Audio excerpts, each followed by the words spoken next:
Hello, everybody. Thank you all for being here. Tanya, Asamia, Cupcake Carlos, welcome in. Cello, Jack, and Vol. I hope everyone's doing well, or at least okay.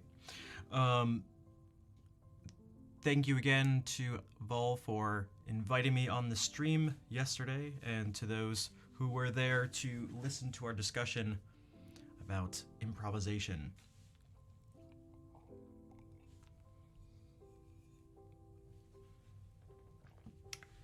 Hey Brian, how's it going?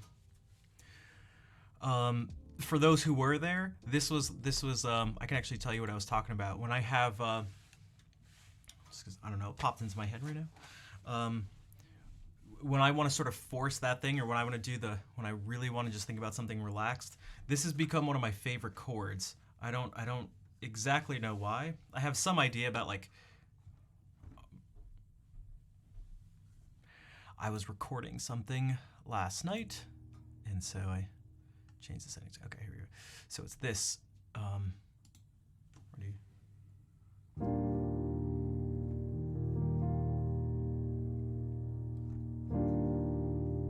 So it's a major 9 chord, specifically E flat major 9.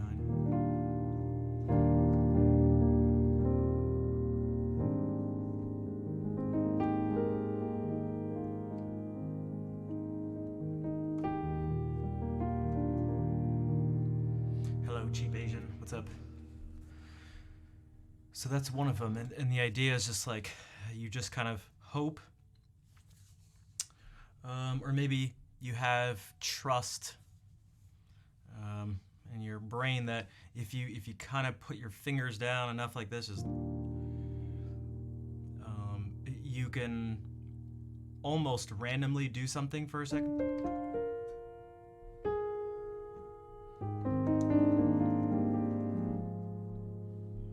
Right, so I know what the sounds are going to be, but it's a very sort of conscious thing as opposed to a more creative feeling. Like, I know the notes in E flat.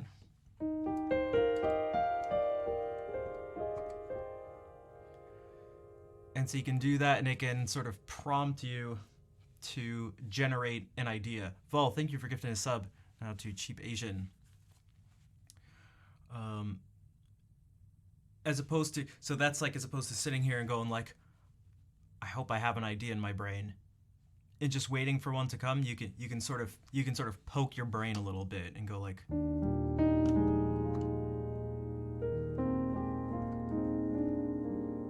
and you maybe hear,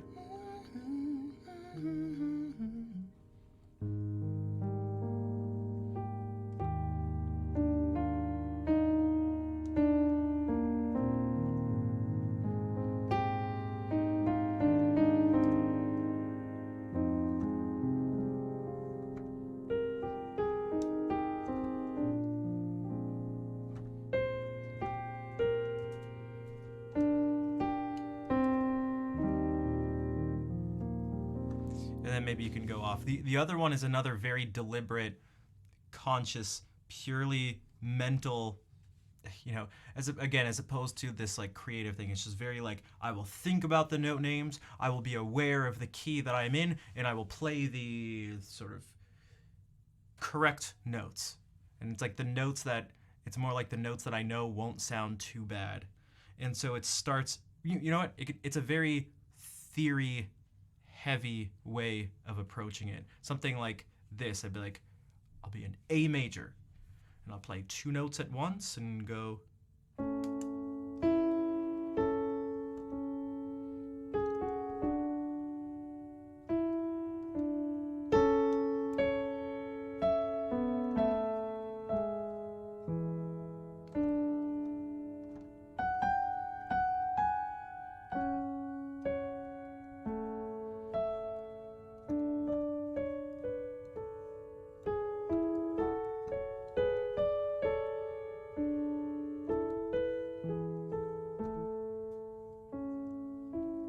Bonsoir, Antéchrist. And so then maybe something you kind of randomly do there again prompts you in the same way to now all of a sudden, instead of just thinking about really like the notes and the key that you're in,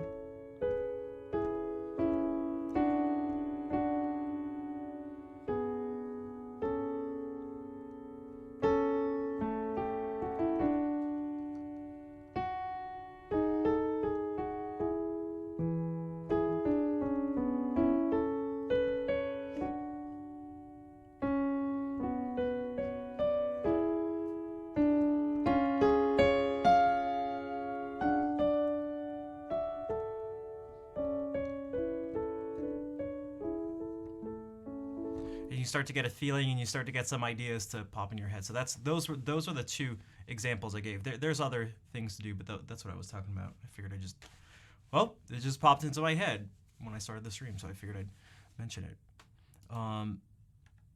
Okay, so there's a couple things going on today. It is George Frederick Handel's birthday tomorrow, or Georg Frederick Handel.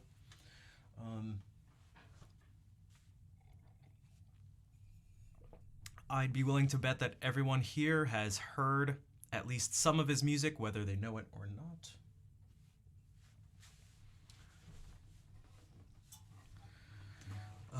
And then I was also hoping to do some. I don't think that'll. I don't see us spending all that much time, like hours and hours and stuff. It won't be like what we did with First Segovia. So then I was thinking of doing a Joy of Music thing and maybe having that be relatively brief. And maybe based off of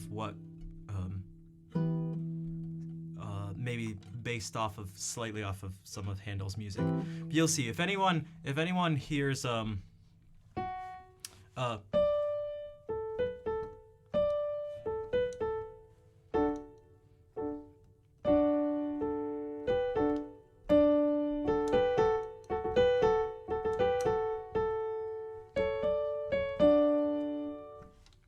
if that sounds familiar, then you've heard Handel before. Okay, tuning is important, so things don't sound bad.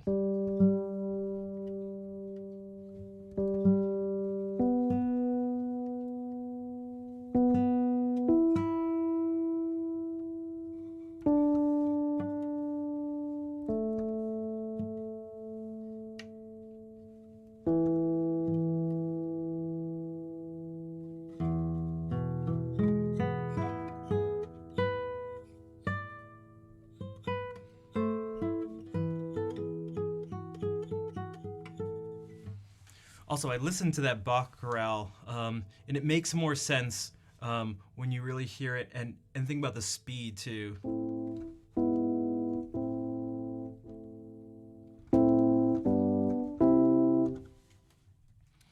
It has a couple moves that I really like, but for now.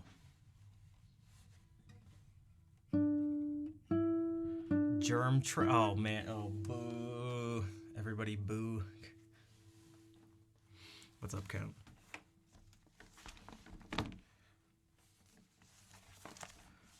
I have all the digital stuff that was already digital organized, and I started really scanning stuff. I'm gonna to put on my iPad. I'm gonna start with this stuff first, so I can, and then actually, the stuff here, the pop stuff, so I can get rid of the binders and then start going to my go-to stuff. So these collections down here, maybe starting with like this, maybe the source study, some other stuff.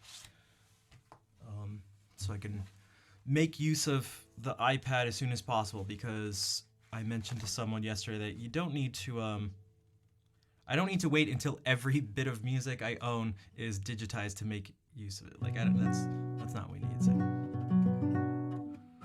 Okay, I talked about this. I kind of just randomly opened up to this. So we'll do some music of one of Handel's contemporaries. You may have heard of him as well, Johann Sebastian Bach. some violin music.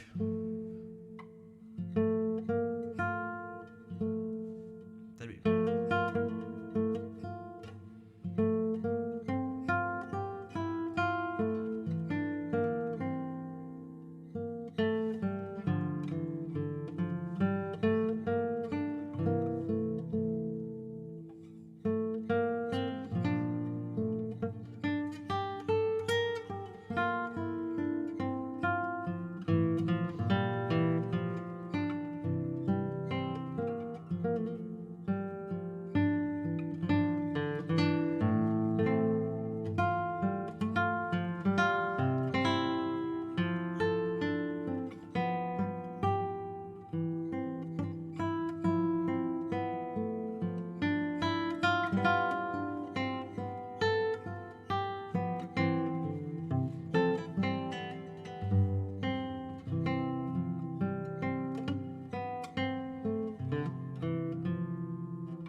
Anapala, perhaps? Thank you for the raid. Welcome in. What's up? How is the stream? Oh, that heart emote looks very much like the one from this channel. So many rinha. Okay, so are you okay, I see Portuguese there.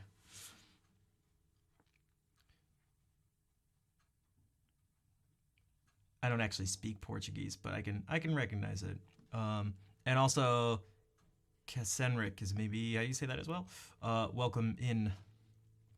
Maybe you're Brazilian. This says CS:GO Week Brazil 2022.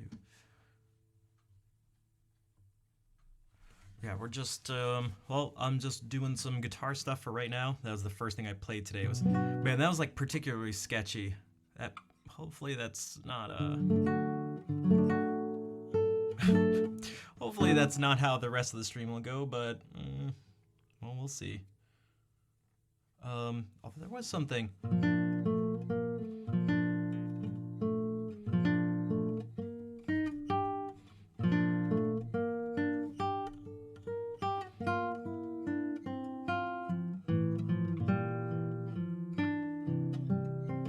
What was happening there?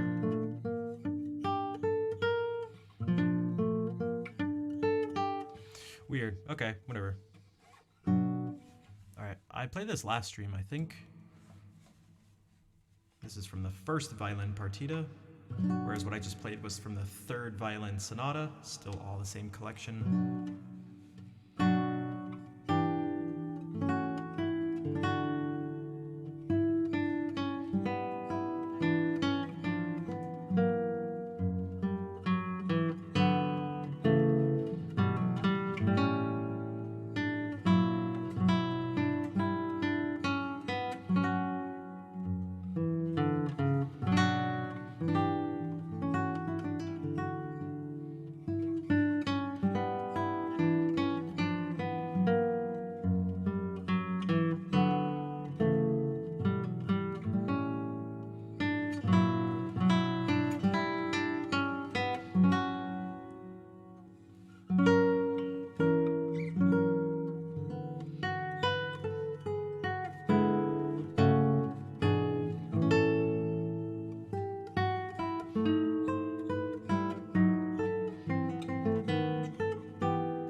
Thanks for the claps. And Vol, thank you for gifting another sub out to Ana Paula.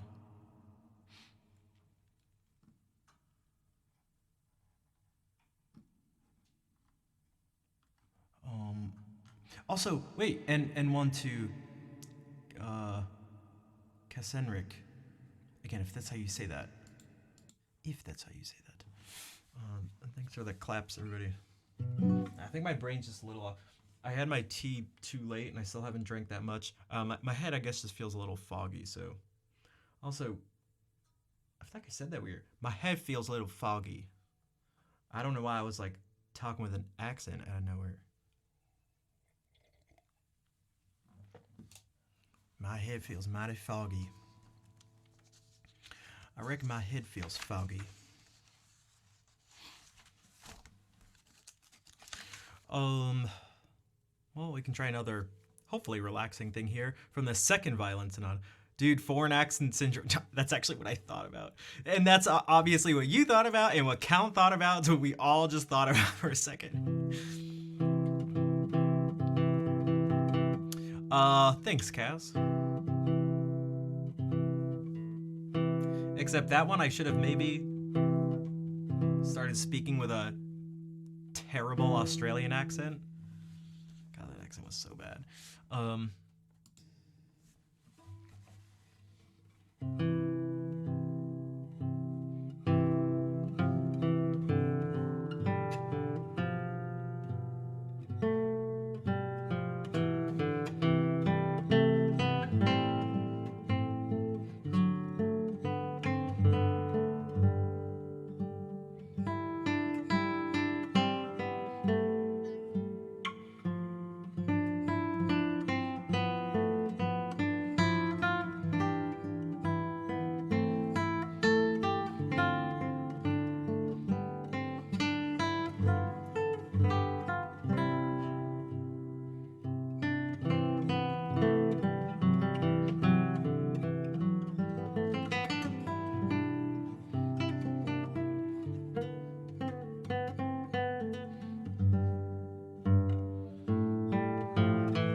Speaking of chill vibes, that just got my heart rate accelerated and put me in a terrible mood instantly.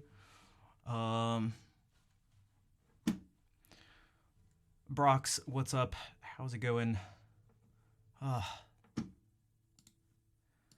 Somebody help me, please.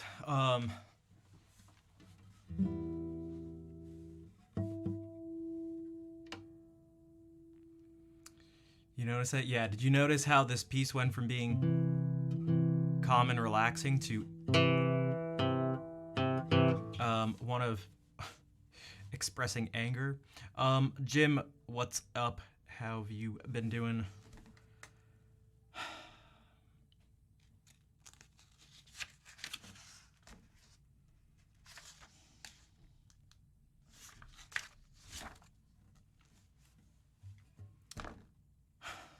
Sorry, guys. Hey, Georgia, what's up? I was actually gonna message you. I don't know if you still, I don't know what like social media stuff you still use, but the right, because I don't think you were here after the audition went super well.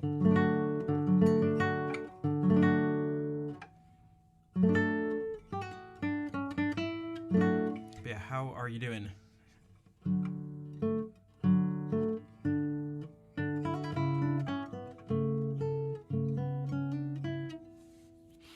From a broken toe?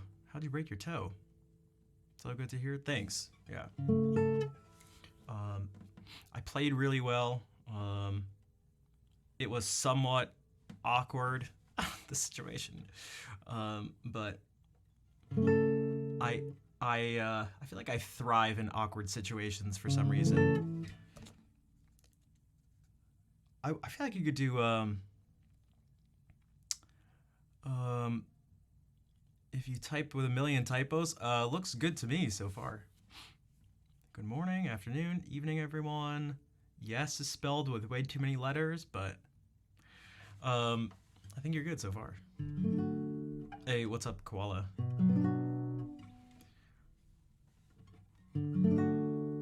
Not business. Yeah, so that's what I was gonna say. I got distracted.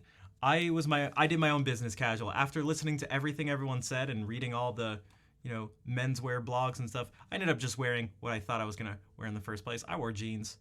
They were dark jeans though, with some sort of dark brown dress shoes and matching belt, a grayish teal dress shirt tucked in, which I don't like. I pulled it out afterwards, the shirt, and I ended up liking it better. But and then a grayish, a different grayish blue like blazer. I feel like I had to clarify. I can't just talk.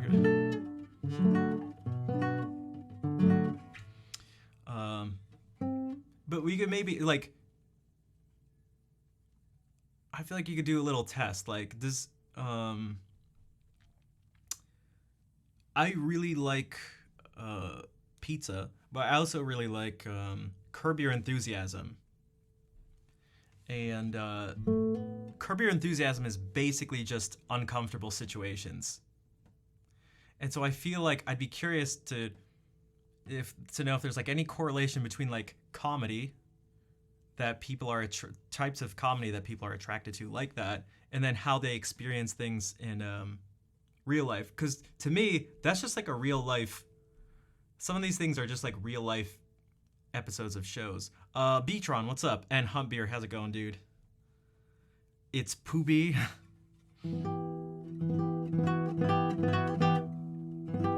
Like the time I went on my favorite awkward date and I almost had to stop myself from laughing partway through. I had the biggest like annoying grin on my face. Alt Elf Cat, what's up?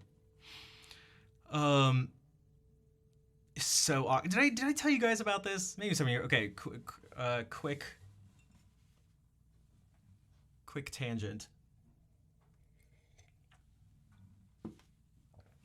I was favorite awkward. Yeah, so I was supposed to. Okay, so we were supposed to meet at this place, this like wine bar thing, and it said it was open, but because it was under construction, it wasn't actually open. So it was like, yeah, the normal hours, it was like, it was open, but it wasn't, sort of updated on whatever thing you'd see online. Okay, so we go, oh no, where are we gonna go now? And she's like really shy, which is fine. It's totally fine. But when it's shy combined with this other stuff, it's like, I did the face. No, it's just like, I had like this face a lot because I was just like, I felt like I was like aware of like the situation itself. Ask like, sort of like asking questions and stuff and just getting like one word answers and things. But like, we were trying to find another place to go eat. And there was one place like all windows on the side of the restaurant. And I was like, oh, we could go there. And she's like, yeah, I don't know. I don't think they have any like seats available. And I was like, I can see tables and tables and tables of space that we could sit. So I was like, okay. So I'm not going to sit there and go like, oh, but I see all these tables with open spaces. Instead, I was like, okay. And then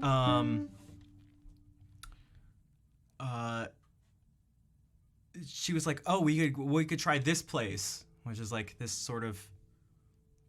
nicer place, but it was like really dark. We go. And I was going to go to ask the person, like the hostess, if they have any tables or spaces available. And all of a sudden she just goes, they probably don't have any spaces available. I was like, what? What is going on? Okay.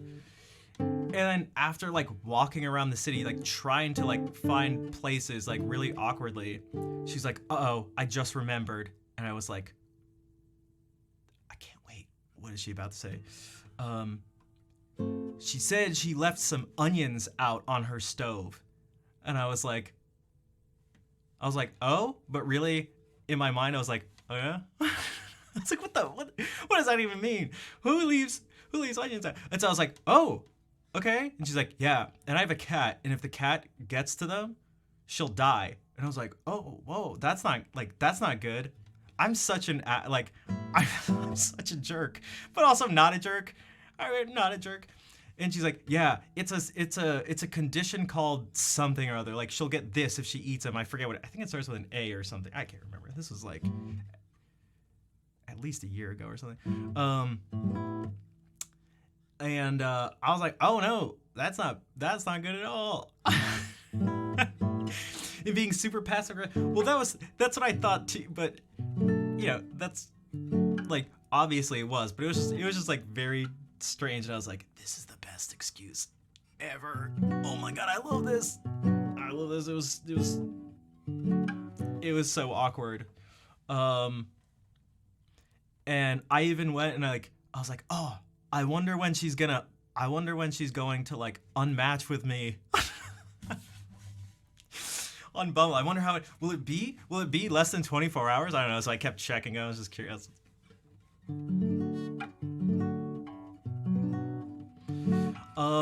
I'm Naku. What is up? Thank you for the raid. Also, Blackberry. What's going on? With kidney failure? I swear there was a word. I swear there was like a very specific word. But yeah, so I don't mind those situations at all. Now the audition wasn't, awkward like that, but it was just, again, quick summary, there are 3 people, and I'll play music. Welcome in, everybody. Naku, what were you streaming? I don't know if I've asked that before. Globinemia? Themoglobinemia. I'm not sure. I don't even know if I'll recognize, but yeah, it was just, again, I wasn't worried about the details really. It was just like, yes, because I'm a jerk.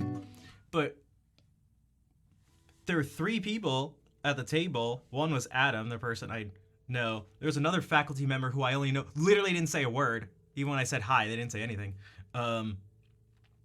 Didn't say anything the entire time. I just knew who he was because he was faculty there even when I was doing my undergrad. The person in the middle said nothing. No idea who it was.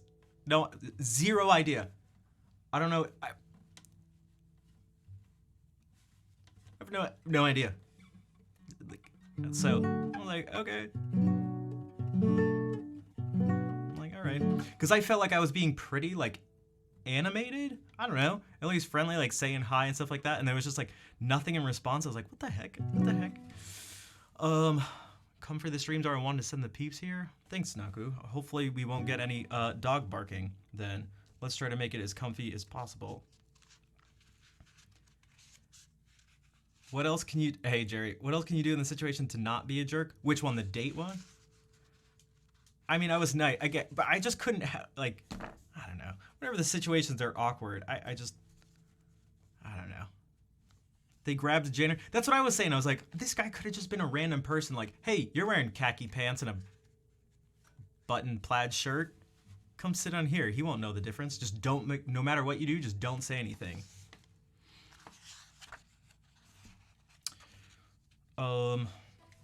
I haven't played this in a bit. This is another contemporary. Silvius Leopold Weiss was German as well and was born a year after one of the craziest music years. So he was born in 1686, but Bach, Scarlatti, Vivaldi, and Handel were all born in 1685. Almost positive, pretty sure. Which is crazy. Like, that's crazy.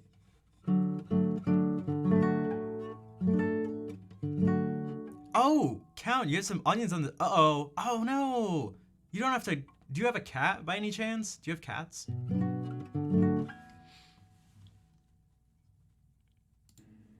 Because if you do, you better... You don't want them to eat it. They'll die.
Yeah, it sounded like a dog chocolate thing, but even that, again, it wasn't. I wasn't like questioning the validity of like the science behind it. Because if she was like, "Oh, I left some chocolate out," I'd still be like, "And I have a dog." I'd still kind of just be like, "Oh yeah." Um, is that a Moki? Okay, I was like, is you're sub to Moki? All right. Um,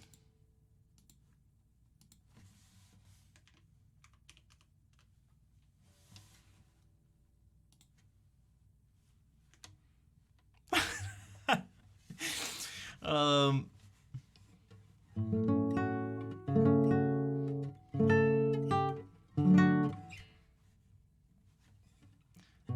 he's my boy. There was a while where we were like playing melee together a bit.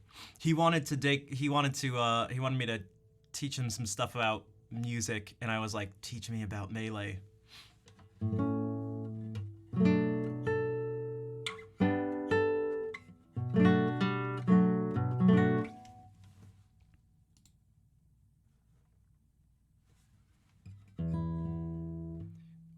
Will be ill time because you're all tabbing out of No Man's Sky. Gotcha. Understandable.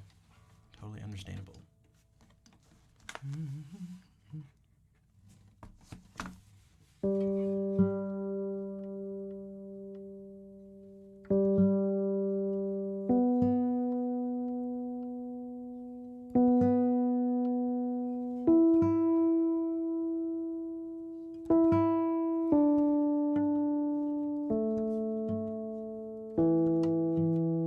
Wait, is that the new thing kids are into? I just watched something right before the stream, a recommended video of one of Haydn's symphonies in Chrono using the Chrono Trigger sound font.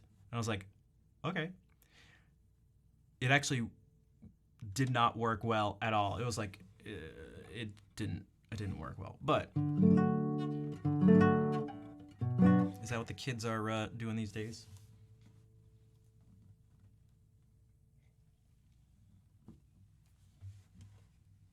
Is it a thing? Maybe it is. I guess so. Apparently, it sounds like it. Not that two things necessarily means there's a pattern, but I guess we could. Has anybody particularly recently been seeing songs not from video games using a specific game's sounds or sound font? I guess is the technical thing they use. You're not a kid anymore. You're not. Neither am I. We're not kids anymore. You instantly transition into old and grumpy, where you just rock back and forth on a chair on your porch and yell at young kids and talk about how things were better when you were younger. I'm sorry to break it to you if I'm the first person to let you know. I'm sorry. Hopefully you will accept this little piece by Karuli as my apology.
A little too accurate. I'm sorry. Just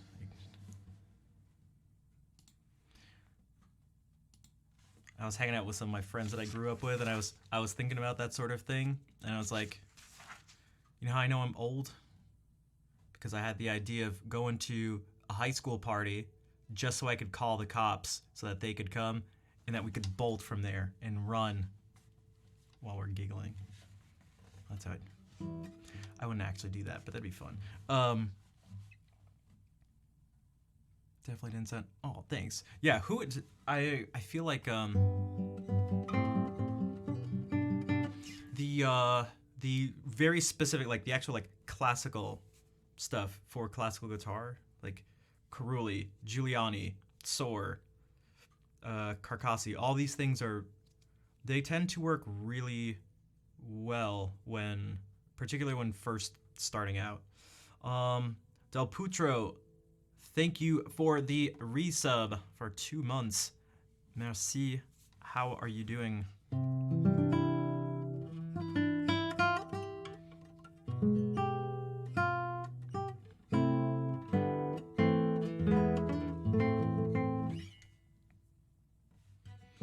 We haven't done this in a while. We haven't done some of this. Find you. I'm doing all right. I'm a little. I feel like my brain's a little cloudy. So speaking of French people with P-O-U in their name, Pulp Fiction. What's up? I feel like I don't really have a headache, but it feels like someone's doing this to my face. Like not really strongly, but just a tiny bit. Just a tiny bit. It feels like someone's pressing my face in.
Vive qu'à Bretagne.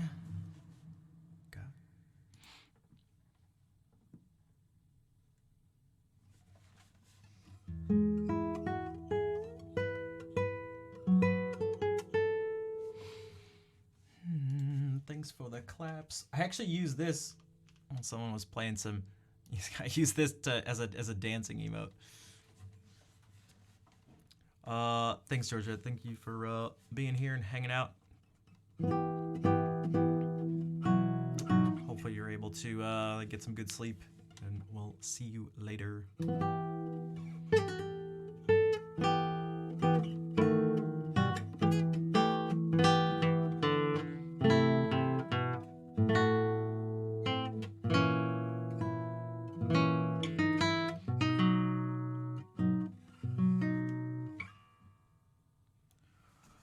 Let's see. Oh, you know what? Yeah, there's so much I haven't done in a while. And this just randomly popped into my head. Again, I don't know why, but whatever. It's very simple and hopefully relaxing Fantasia. Something that's a little tough about this is, although like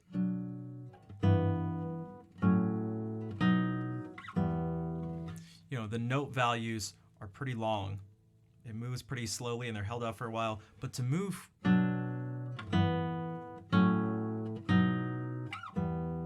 you don't want to go like, and like, you don't want your movements to be like this, but you also don't want to go like,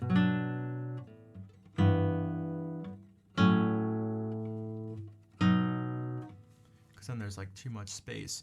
So playing this thing, like finding this balance of being relaxed and not tense, but having everything really connected can actually be perhaps more difficult than one may think right away.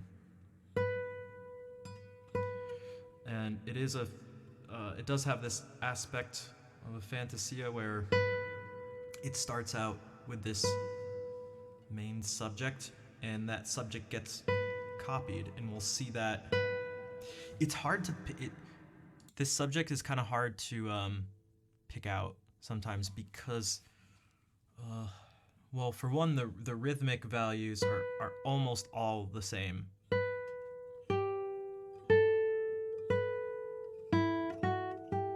Those two notes are different, so it can be a little tough, but like you'll immediately hear it right away.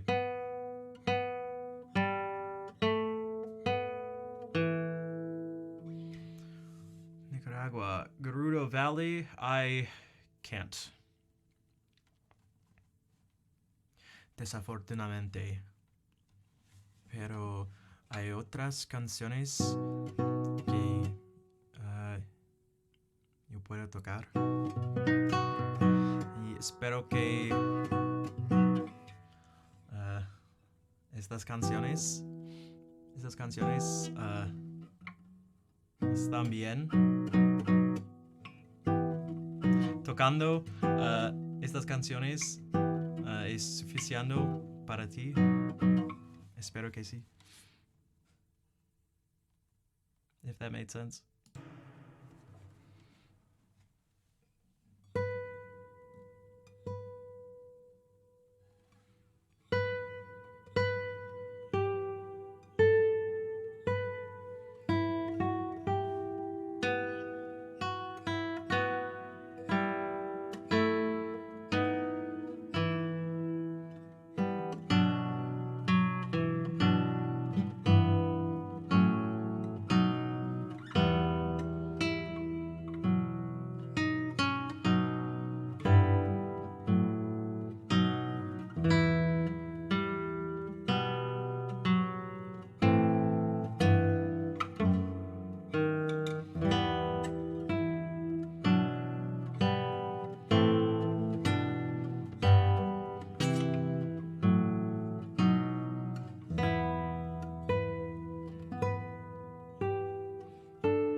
it sounded as if it made sense. I said I can't play that song, but there's other songs that I can play, and hopefully, I hope that sort of like that will suffice. That'll be good enough.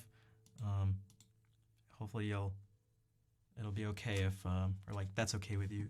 And Dr. Guardian, thank you for the Prime sub. What is up?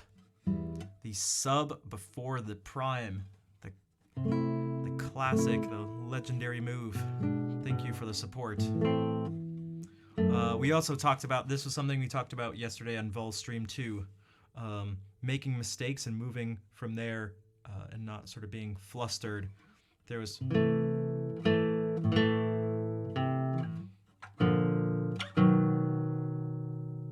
In order to do that, you can't actually just play the correct thing. You have to, at least in terms of the time, you've already taken up part of the time. It's like, this is, these notes were supposed to be played here, but right here, you play this. So now you have to start this one partway through and hopefully try to do something musical with it. I can't remember the exact notes I played because I messed up right before it too. I went...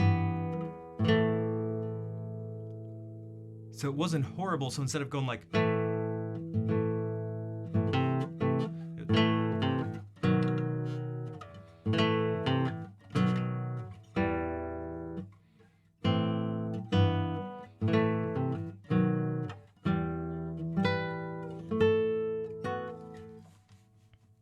Love the atmosphere in classical music. Well, thank you, Dr. Guardian. Are you a musician yourself?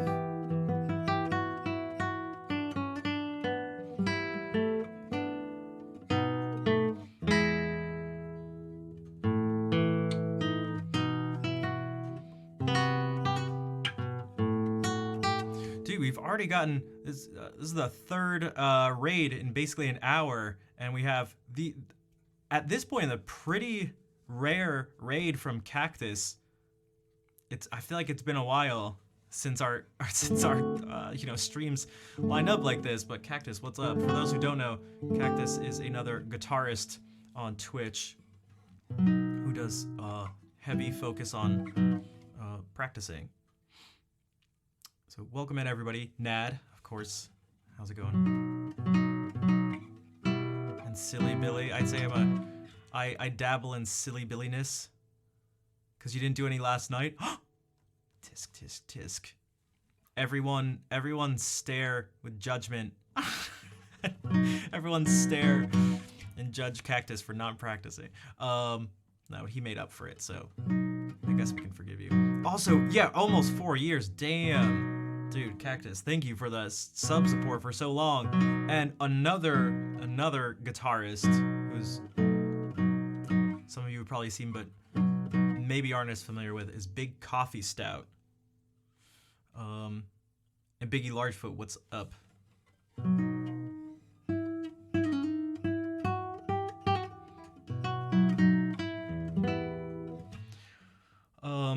I was just, so for those who are new or just coming in, I was just playing some random stuff, some things that I haven't played in a while because I was focusing on, a lot of it is, I think, because I was focusing on audition stuff and I don't know, but I'm trying to play some things I just haven't looked at in a while. Just some simple, nice stuff. And also trying to focus, like really focus on ultra, mega, crazy, super ultra hyper, mega meta relaxation with my left hand. Coffee plays guitar, so I hear. Apparently,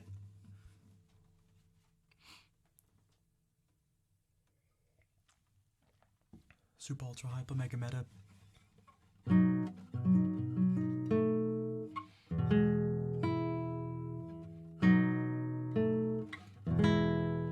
In 2 Mario Kart matches. It's okay, it's what it happens. That's me when I play Melee. Although I had like my best day of playing a couple days ago, where I won like 5 like sets in a row. It was crazy.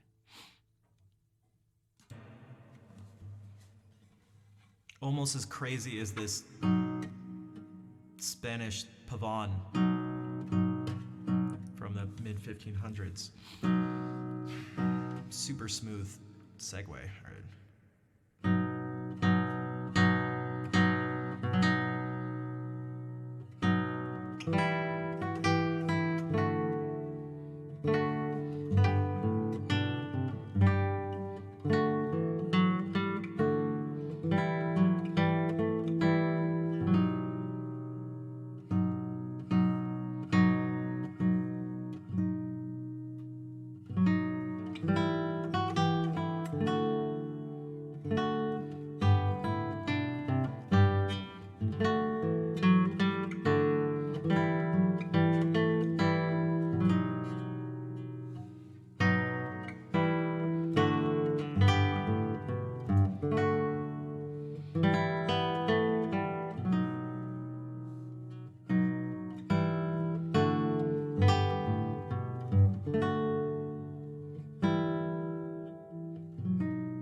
That was another mistake that I purposely, instead of going I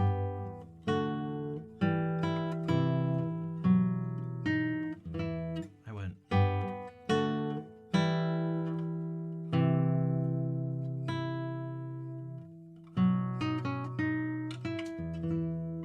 to do something that would make sense based off of that mistake. Thanks, Tanya. I don't know. God, I don't know. I'm like losing. Oh my God. I've been trying for so long to keep calm, but Jesus. Fucking hell. There's just no escape. There's just no escape.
I haven't played this one well.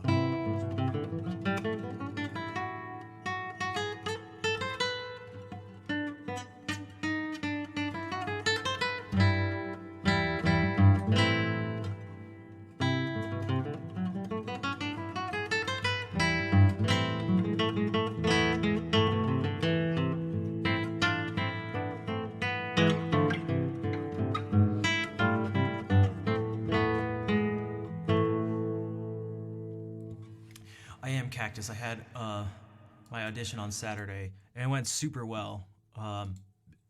better than I could have even hoped. It was nuts. It was just crazy. Um, in terms of like technical stuff, I played Una Limosna. Literally missed only like one note in that piece. I played this Bach, which this Allemande.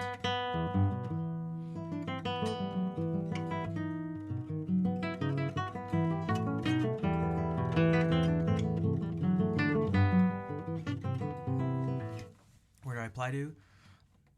The prestigious, the other crazy adjectives. University of Rhode Island. That's where I did my undergrad, and so the main thing there was to I wasn't considering that at all, but it wasn't until I talked to my friend Adam Levin, and I had to really think about what I needed. So it can be tempting. Also, hey Snoop, it can be tempting to want to be like, oh, I want a degree that has the nicest name attached to it, both in terms of, the conservatoire and the professor you study under. Um, but then I also had to think about. I talked with a few people, and I had to think about what was actually maybe like really important. And so one of the things I struggle with the most is uh, organization and networking and planning and all that stuff like that. And that's where I feel like Adam is the master of that. That dude is. I just don't understand how he even has the time, because he has like, I feel like he has a kid, a wife, and a kid, and also does solo recording, does stuff with his trio, does stuff with his violin duet partner Will, with his mandolin duo partner Jakob.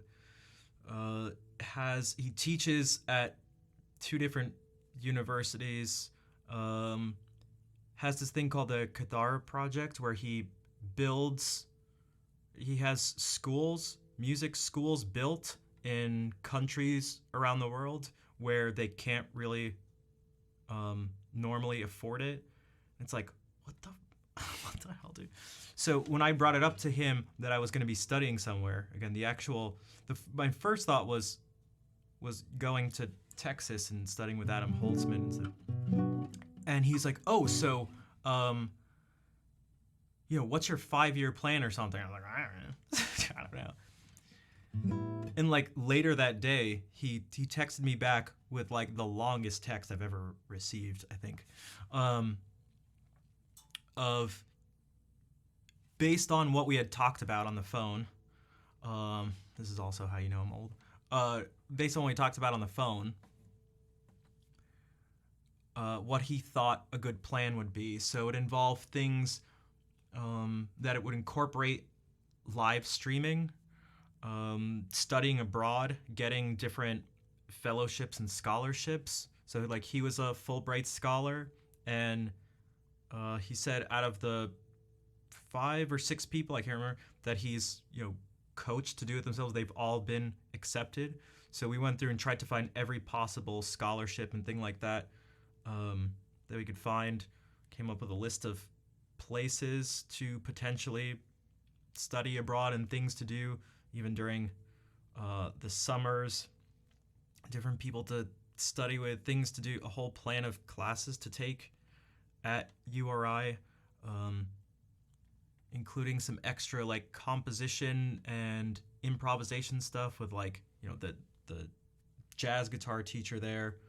Although I'm still not, I've never been interested in being a jazz guitarist, but it's not going to be a secondary instrument. So like I'm not going to do juries for it and stuff. It'll just be for, I don't know, purely for learning. But he's super helpful, and I thought that would be more important. Someone who could go to bat for me and actually help me out would, in the end, I think be better than having a name attached to me. Like he's even gonna try to. He wants me to speak at different events at URI and just in Rhode Island in general, and also try to do spread the word about live streaming stuff at like and like GFA and even some like TEDx stuff. So I don't know. We'll see. But that was the thinking behind that. Which is again, it was very difficult to be like again because someone like Adam Holtzman, damn it, they're both named Adam. Okay, that won't work. Adam Holtzman, or even going to like NEC and studying with Elliot, which at this point I feel like I might as well have just studied with Elliot. Like, meaning out of my teacher was one of Elliot's students. Adam is one of Elliot's students. I've watched a bajillion master classes with Elliot and listened to so much stuff and talked with him myself and all this. I feel like I might as well. I feel like I've gotten quite a good amount out of him, considering I've never actually formally studied with him. But there are all these names and stuff, and I had some talk with some people on the inside for stuff, and we talked about different people specifically, and I won't put any names and stuff, but we tried to figure out who would actually, be helpful, and who would just be like, oh, I'm like their student, and that's kind of just what that is.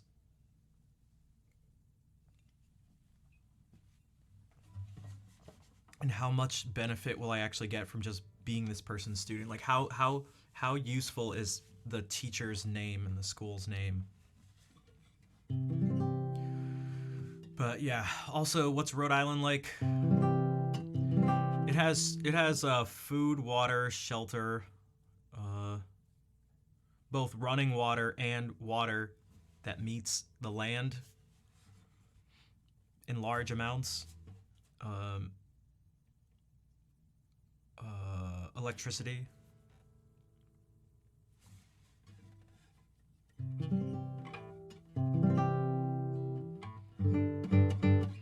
Useful for going to a place where you collect more names. Yeah, I mean, I don't. Yeah, Rhode Island's small. It's the state itself is like a big city, and the biggest city, Providence, is like a big town, and the towns are, I guess, just normal towns. So it's nothing crazy.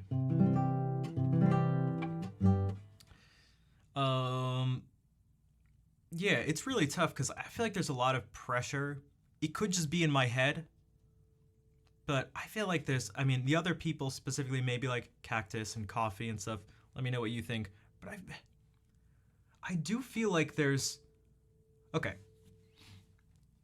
In the content creation world, because I can't say that without doing some hand gestures. Cute, quaint, I'd say so. Yeah, those are definitely some nicer words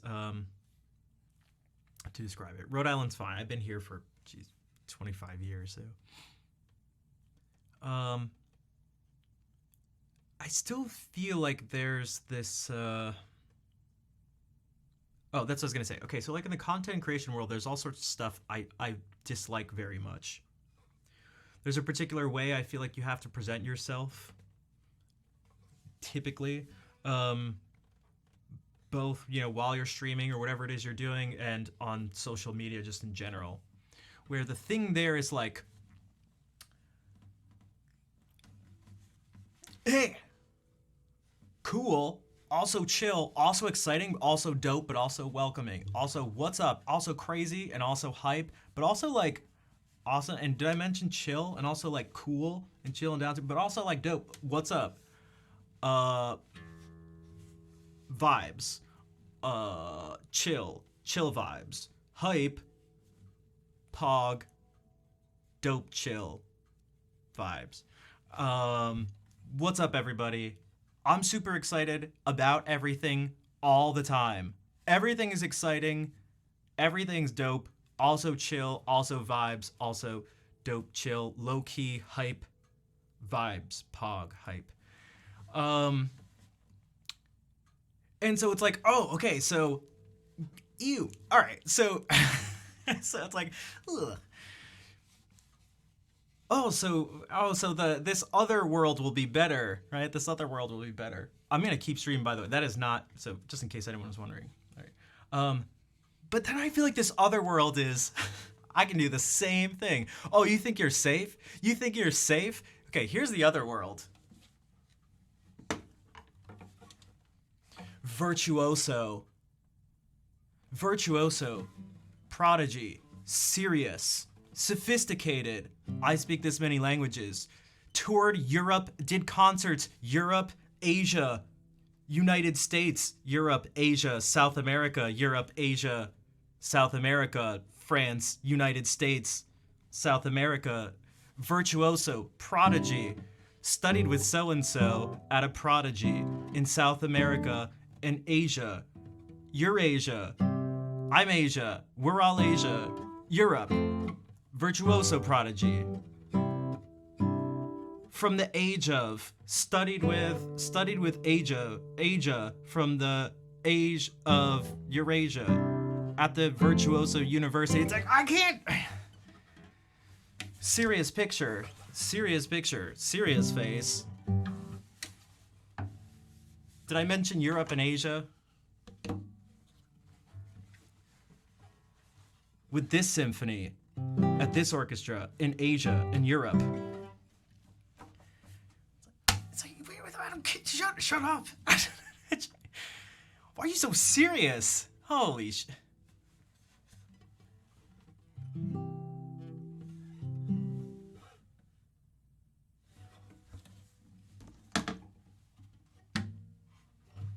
But also, I can have fun too. I can hold the guitar like this.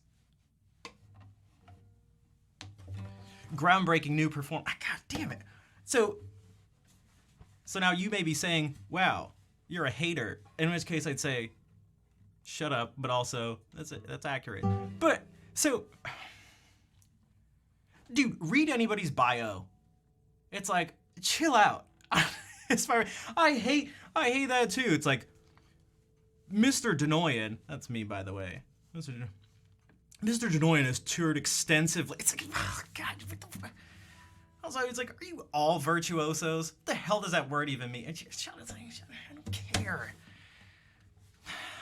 It's been a virtuoso over there. What do you think about Bach? What tempo do you believe that? It's like, I don't care what tempo. I don't care about the tempo. Some experts believe that this piece should be played at 93.6 BPM, while others argue fervently that it should be 98.2. It's like, oh, God fucking hell, dude. Put me to sleep. You guys are boring as hell. Shut up. It's performance pamphlets. Yeah, exactly. So it's like... Also, did I mention this? So when I did... You know what? That exists. Dude, the people who are... I mean, that's not everyone, but like... God, I like... And I felt like I was drawn into that thing initially. And I was like really influenced by it until I started to like not care. And then I started to like really not care. And then I started to actually kind of get annoyed by it, where it's like, dude, the second you mention like almost like correct tempo, I kind of just like... My brain kind of like checks out. And like, I know there are people that like doing that and stuff, and like that's fine. Especially if you're approaching, you could say like early music from a research or educational point of view. Something like that. But it's like, oh, man. I don't care. I just don't care. I just don't care.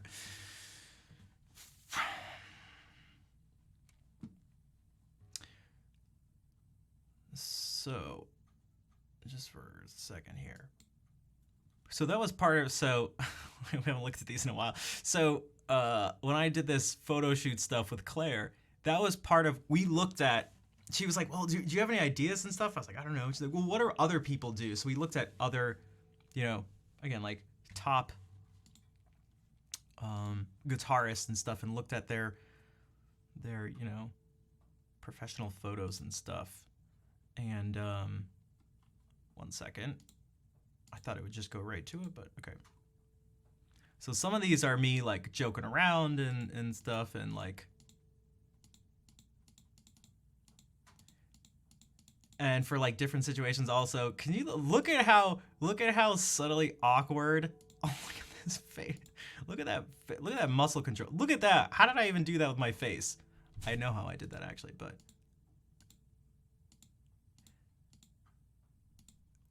I don't remember doing this many ridiculous photos, but so so there's so many. Oh, hey Claire, what's up? Oh, hey, this is the artists themselves. They're there, Claire. So some of these are real, and there's some that I did that are like over the top, exaggerated, that people seem to like, which is cool, I guess. But here, let's see if I can.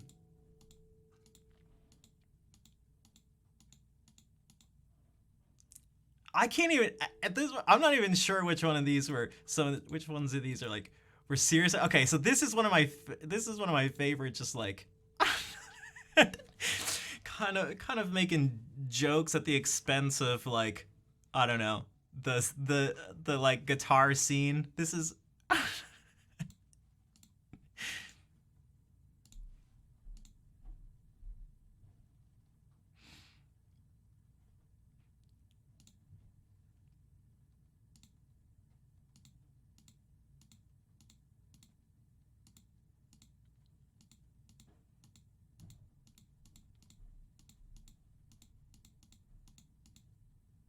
Look at that.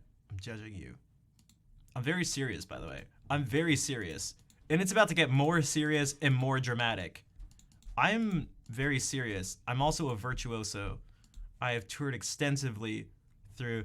That was one of the ones I think we did based on looking at some other people's photos. Also, I am well aware that I'm calling out like tens of thousands of people right now.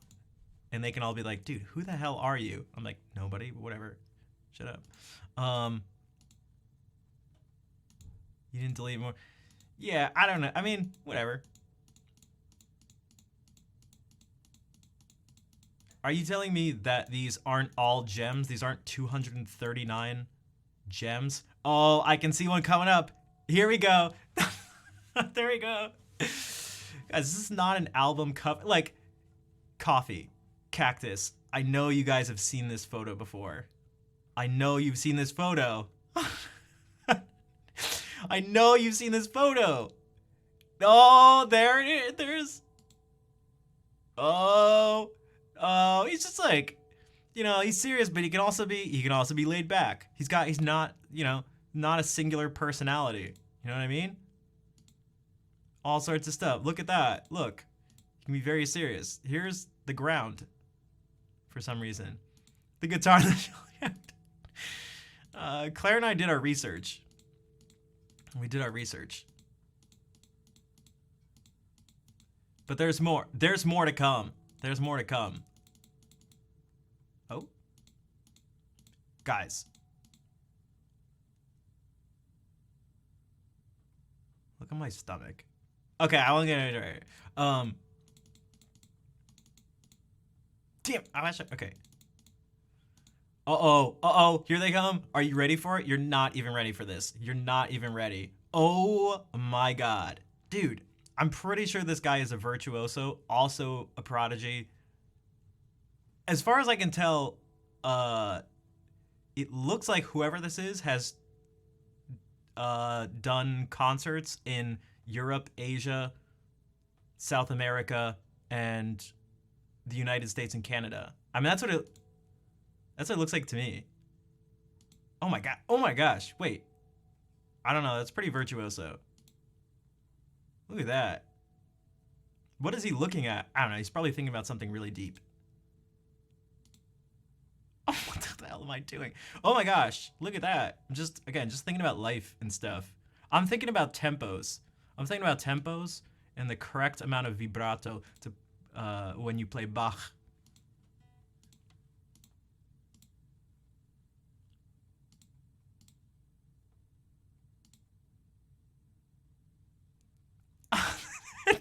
Flawless tech, but also an emotional depth that belies his age. Yeah, I can't. Also, just some advertising for Hannah's brand, Second Life. Oh, look at that. Look at that. So,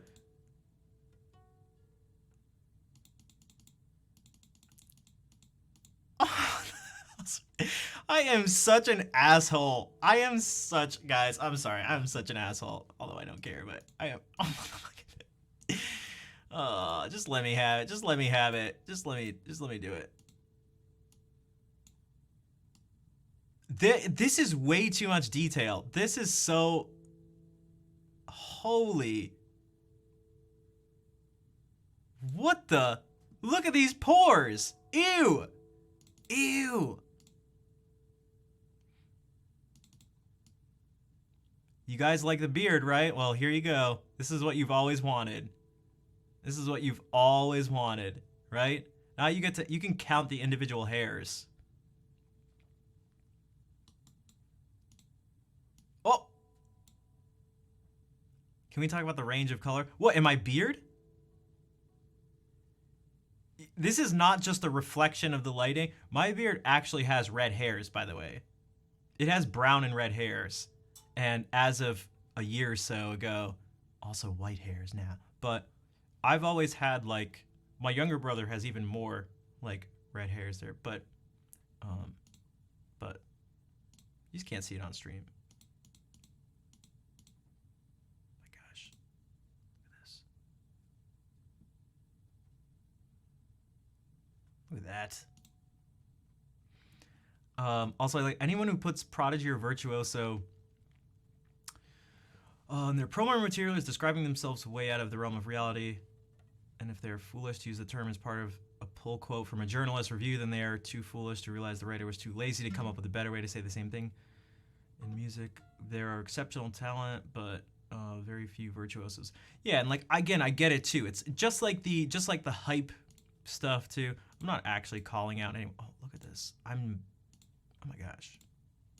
There's like emotion and depth. I'm like thinking about stuff. Look at this. I'm a tortured artist.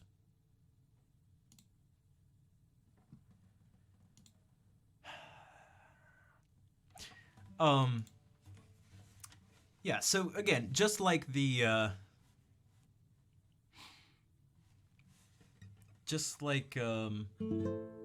again, just like the content creation stuff, it's like there's every place you go that's where you have to I guess it's even like job interviews and resumes and things like just everything is like I don't know. I've never been a fan of any of it, but obviously I understand it's a part of life. And you do have to give a slightly altered presentation of yourself, whether it's depending on the situation. Right? Like I wasn't going to go to the audition in sweatpants and like a t-shirt and just be like, "Hey, what's up, shitheads? Hey, babe, am I right, babe? Babe, what's going on?" Although I would never do that ever, so that wouldn't be me. But even if that was me, I still wouldn't do that. Oh. If I ever made the sound boo, I still wouldn't do that in the audition. So I get it, yeah, and then you quote, it's like, I don't know. Like, are you really that serious? Is anything in life really this serious? Like...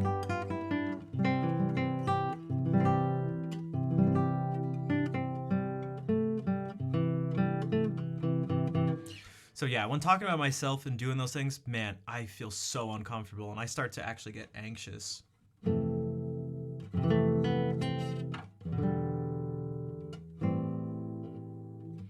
Oh my god, pretending to be homeless? Oh my god. Oh. Oh my god. And then I play really well, and then we have shots of them just going like.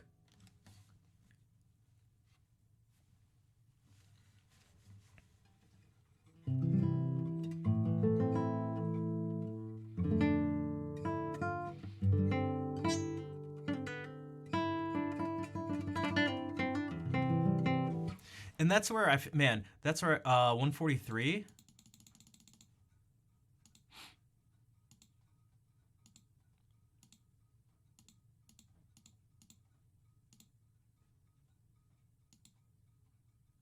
Oh, but this is like oh, so I thought it was gonna be silly. This is like an actual picture. This is actually me. This is me not being. I don't know. That's me just holding a guitar, sitting down.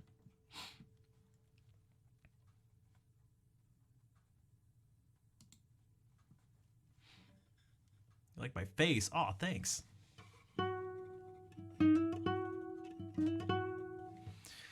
So, yeah, there's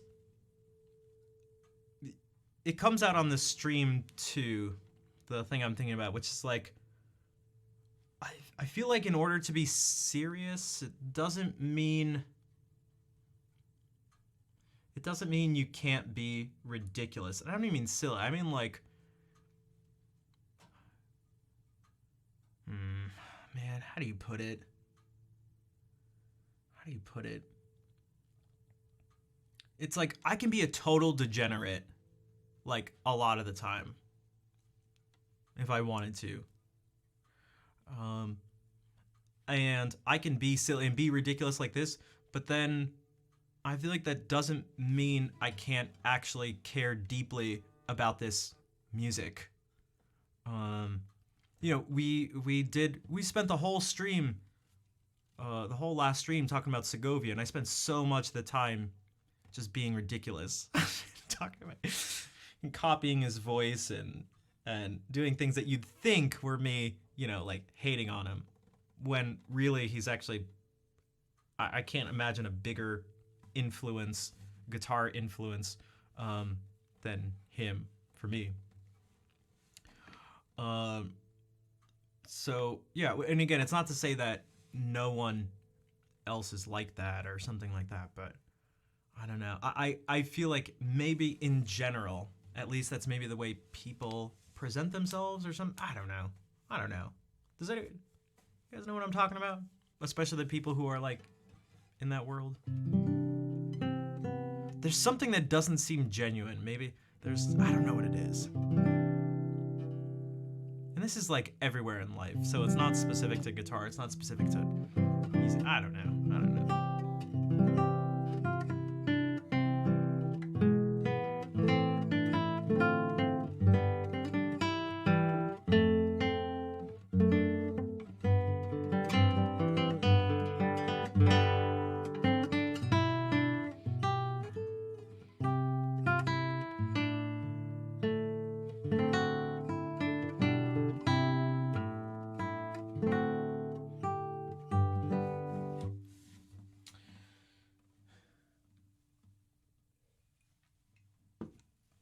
All right.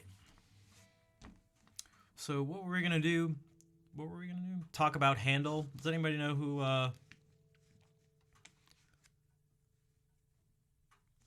we can afford to come out with? Yeah, there's that too. I'd like to. Man, I wish I was. You guys ever seen the movie Layer Cake? I think I'd like to get to the top of top of the layer cake, if for no other reason than just so I can then sort of fully be myself or something, or really like say what I think. But I think that's everyone. Like who, you know, even if you're just like working a sort of normal job, whatever, 9 to 5 job, and like who doesn't want to just, you know, give their boss a stern talking to and really give them a piece of their mind. You know what I think of you?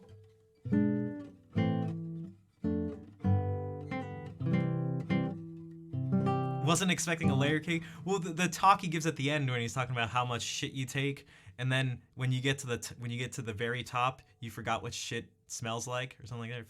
Forgot what it tastes like.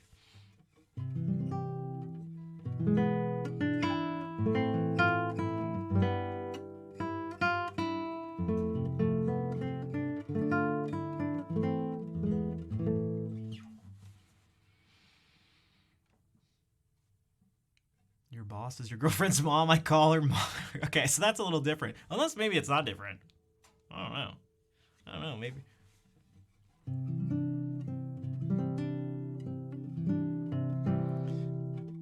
His age is We Will Rock You. I don't know about that. I don't know. It is quite, man, it is quite an amazing piece. And I think much more than what people usually think. I've mentioned this so many times. She's an amazing woman. You can be honest with us. Be honest. Is she also a virtuoso who's toured extensively in Europe, Asia? Oh God, I'm such. Oh my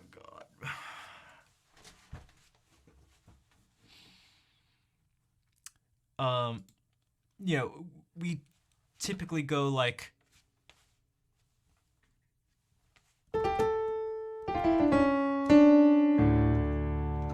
And also,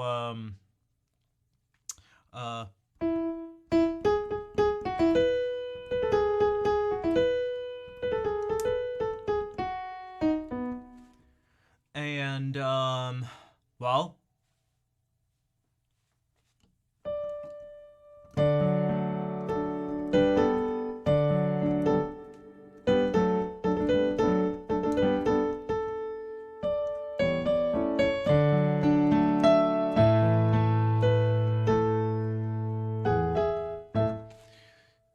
there's that, but like, okay, that's fine. There's all these things that are like, all right, that part in particular, yeah, is like overplayed too. But there's so much other awesome stuff like right after it or surrounding it. So who here knows what I just played? Or has at least heard it, even if you don't know the name?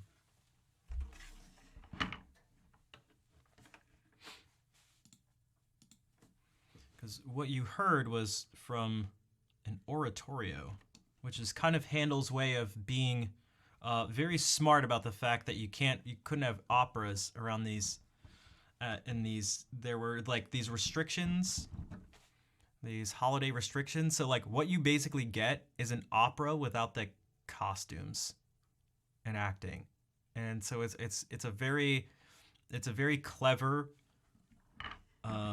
It's a very clever way to get around restrictions, the restrictions he had. So if we do this,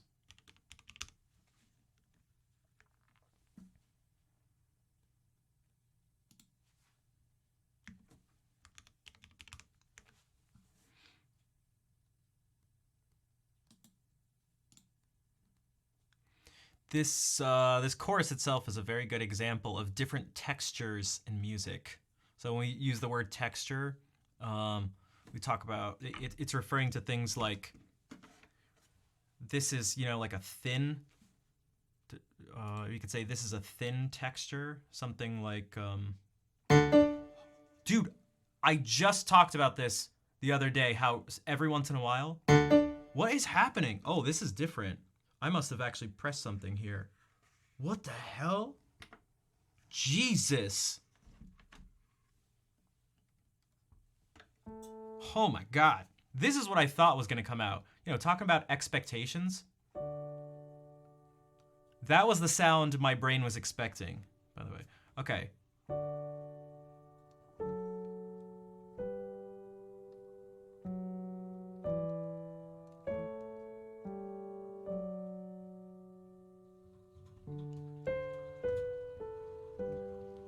His texture is very thin. There aren't many notes. Whereas this.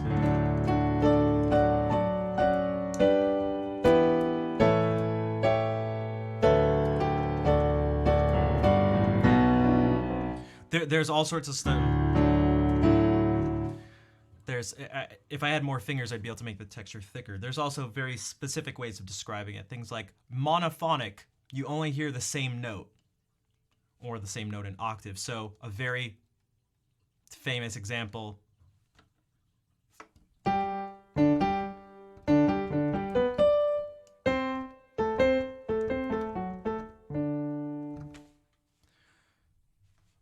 Everyone's playing the same note name.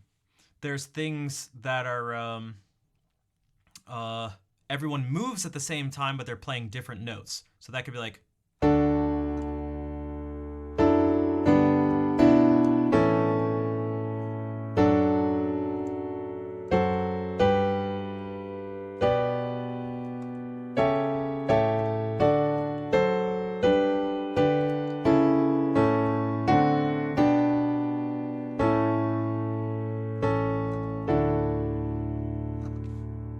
Everything because you're bad. Well, we can maybe we can learn a little bit today to be just that less bad. Because isn't that what life's about? Just being less bad than you were the previous day. Then you get things like you could say melody and accompaniment, where you have.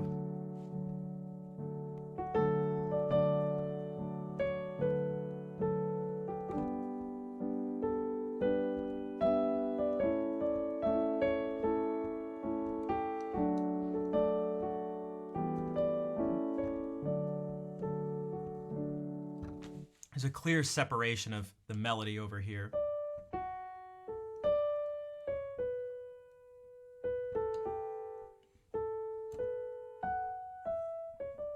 And the accompaniment thing here. Then there's one of my favorites, which is polyphonic, where there's multiple things going on at once that are each they line up together, but they each exist on their own.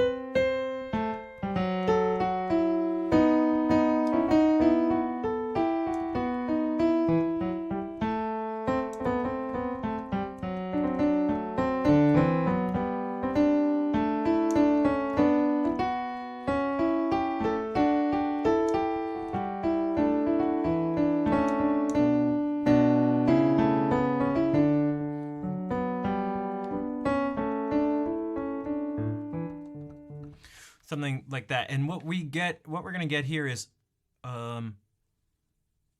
basically all of that.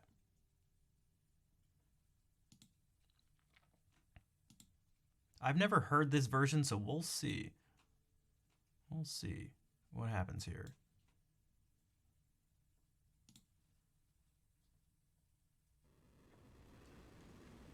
Wait, why did that sound like the beginning of Battletoads? Do you guys hear that sound?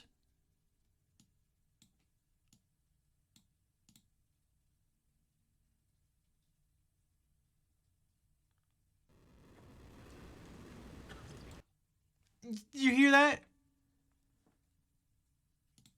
The goal is showing? Yeah, I didn't even do anything. It just like randomly showed up at one point. You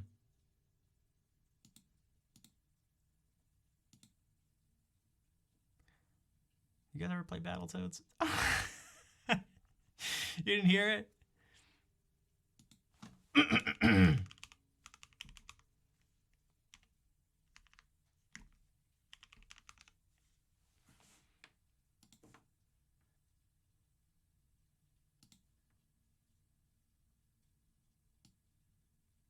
We only do the most important stuff on this stream ever. Ready? Listen.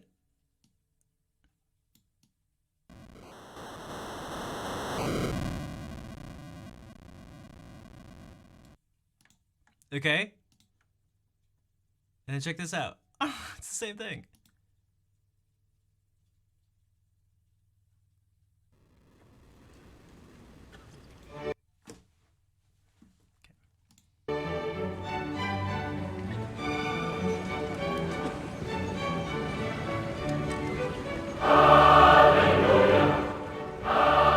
Wow, this is like, there's something messed up with the audio. That I feel like is not good audio quality.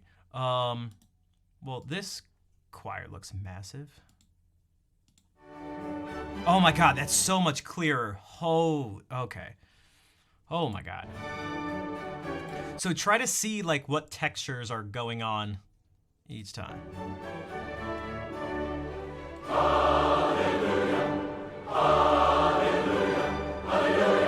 This music is for Captain. This is because he's here now.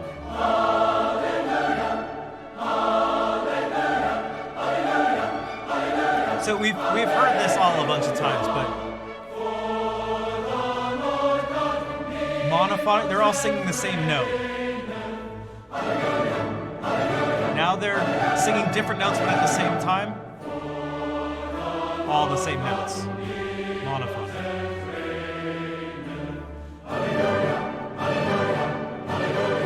Homophonic, and then polyphonic.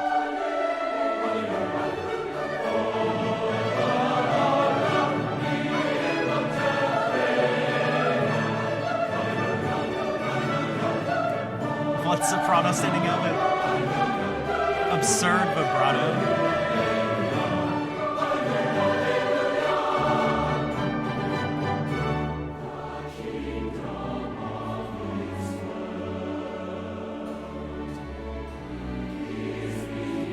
Guys, what are the? Can we also talk about how crazy it is that they all happen to wear the same outfit? Does someone want to do the calculation? I mean, this is blowing my mind.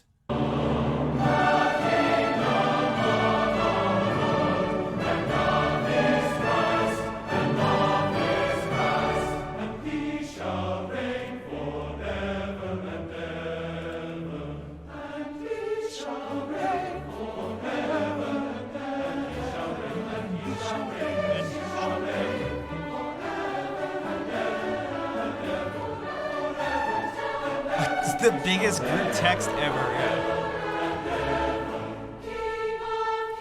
The same other. What's up, Bert?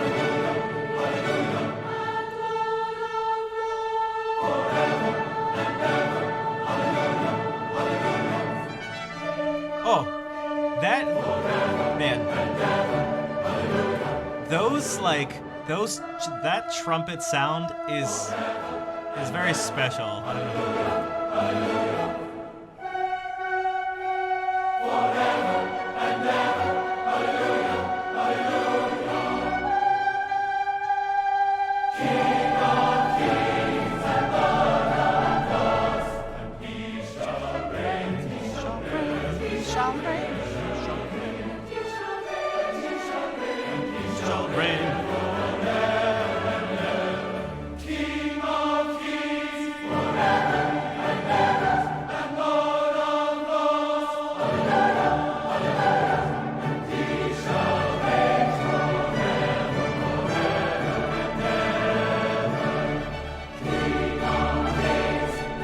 Choir marshals. I'm very happy to be singing this choir.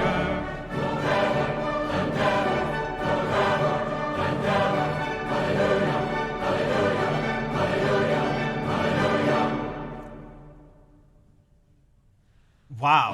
Jeez. That's a pretty dramatic pause.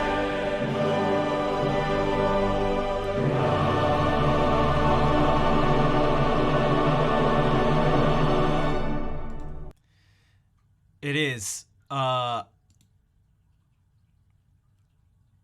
still don't know. I don't know if you ever answered it. Eram de Vera, maybe? Vera. If you want to let me know how to pronounce your name, if that's, or I'll keep guessing. Yeah. So it's Handel's birthday tomorrow, depending on which calendar you use. But I kind of jumped back and forth between the calendars for convenience sake, based on who else was on the list of things to do on stream. So I picked this one for Handel because there's nothing else around it. So, yeah. So you get this big plagal cadence. Plagal cadence feels like you're being hugged, like a warm hug. Or the amen cadence, and you can tell, well.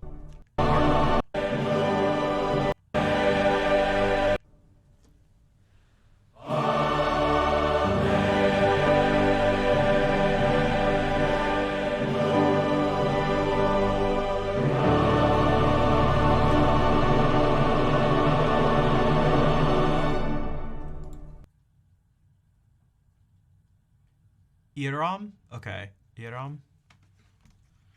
Sounds like my middle name, actually. It's very close to my middle name.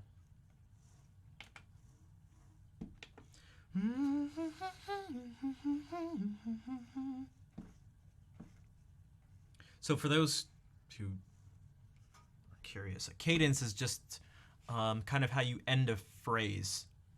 I do have a middle name. I do. My mom's mom actually didn't have a middle name.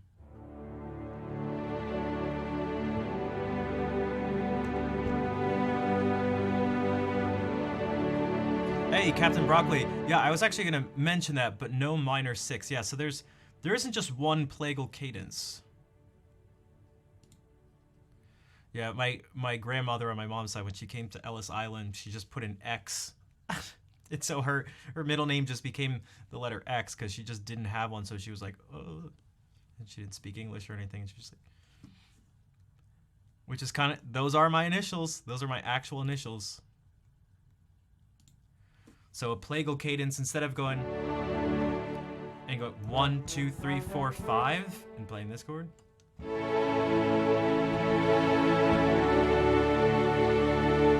We go up 4 instead. 1, 2, 3, 4 and but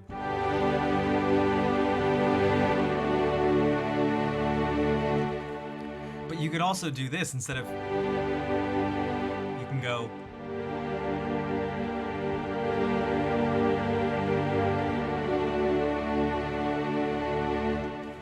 and any other sort of extensions from that chord that you want. So like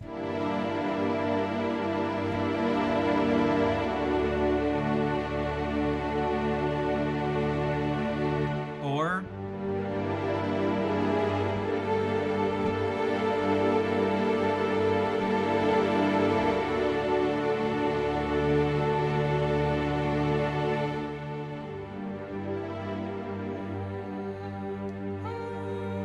I mean, okay, that is just, so maybe that,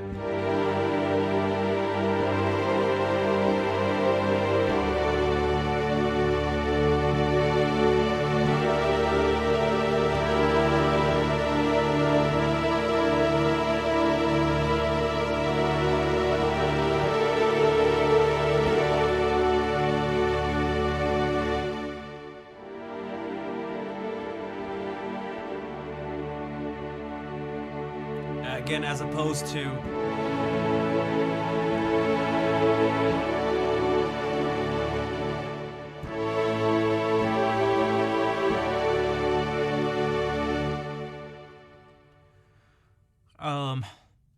but there's some other things here. This has something very very handily. Yes, that's right. That's the word. Handily. Resembling. Okay, so if we look at the entire Messiah, art handily, yes, that's very okay. This beginning part, I've kind of mentioned this before or something. Well, let's see.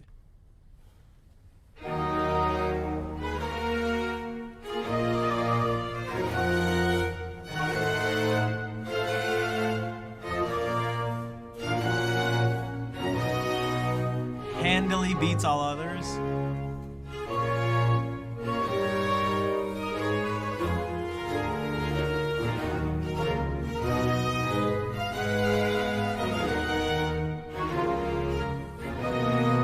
Okay, so what you're sort of seeing here is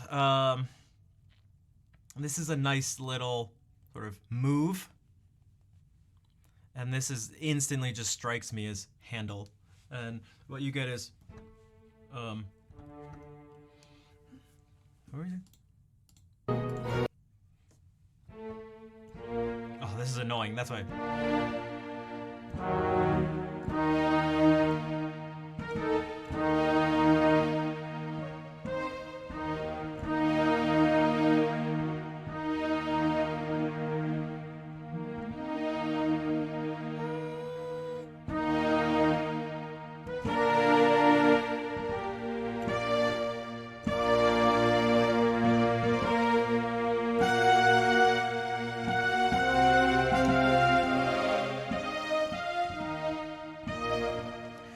get there's something sort of French about this, although it's not the most ornate thing ever.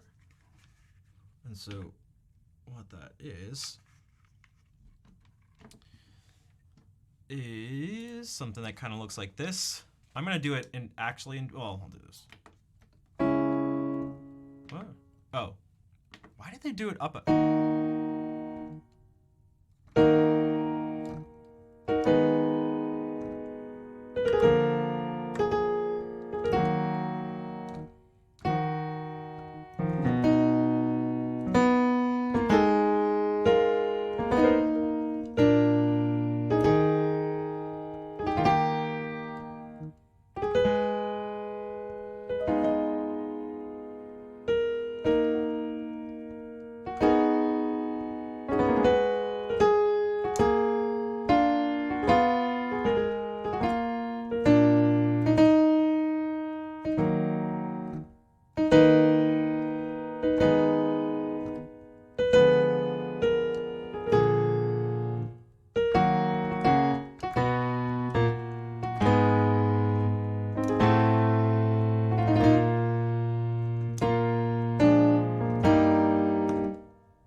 So you get these chords, da-dim, da-dum, a lot of dotted rhythms like that, dum, dim, da-dum, da-dum, these sort of quick moving lines, something.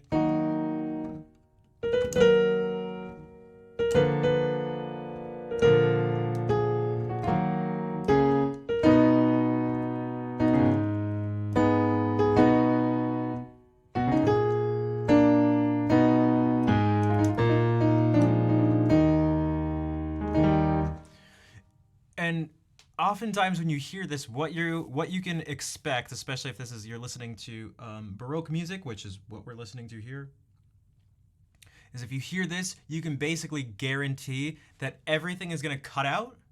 Lully sounds, I mean, right? Makes sense. French, and when Bach is doing things in a French style, you'll hear that same thing too. Is this Keysight? It is. Hopeless. It is. Again, you can even sort of see it too. Like if we, okay, so minor detour. Bach French overture. I'll show you kind of what it looks like. Oh, yummy. Dragon, what's up? Think about plagal modes of the Byzantine music. It's interesting. I don't think about modes as plagal like that, but that's interesting. So like, listen to this. This is Bach, writing in a French style.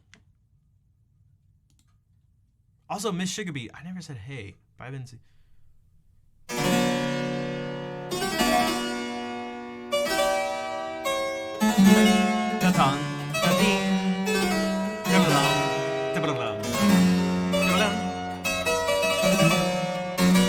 Right, so you can see all the dotted rhythms. These chords punctuated by these really, really fast note values. This is this like highly ornamented thing here.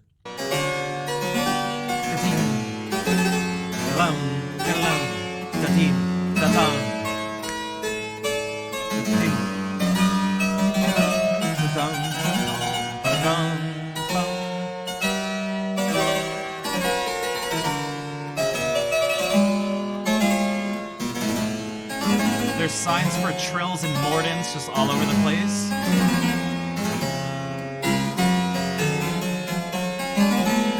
And so that was like the first straight thing we got right there, and it sticks out like, it's crazy how much something just straight can stick out like that. But it does when everything around it is really syncopated. But what we're gonna see here, okay, so this is Handel doing this thing.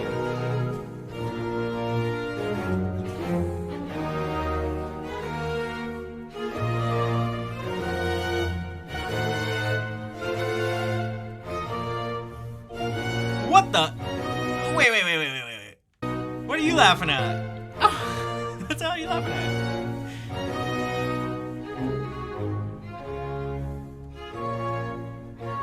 But you could basically be sure that when this happens, everything's gonna cut out dramatically and you're gonna hear one thing. And it's gonna lead to a bunch of imitation.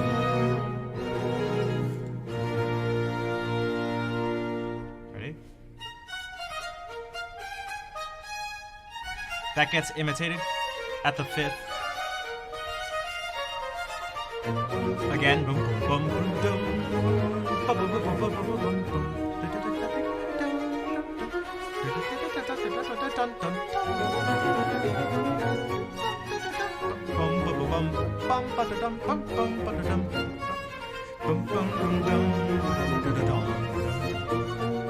Who wrote this? Handel. This is the beginning of like the Hallelujah chorus is from this oratorio.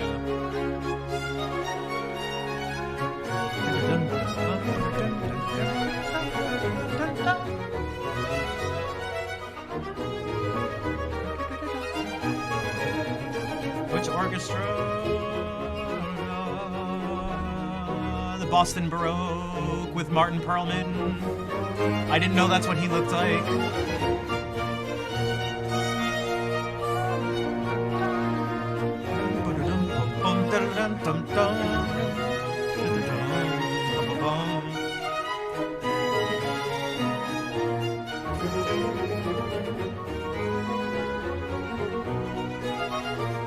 Yeah, I love oh my god, I love this overture. It's so good.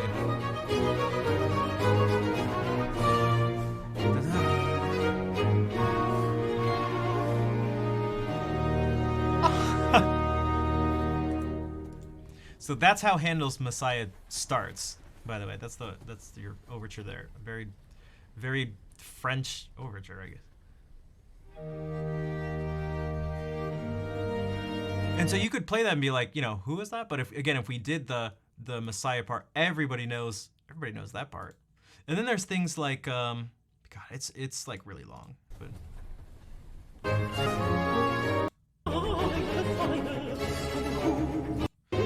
With some serious vocal gymnastics happening.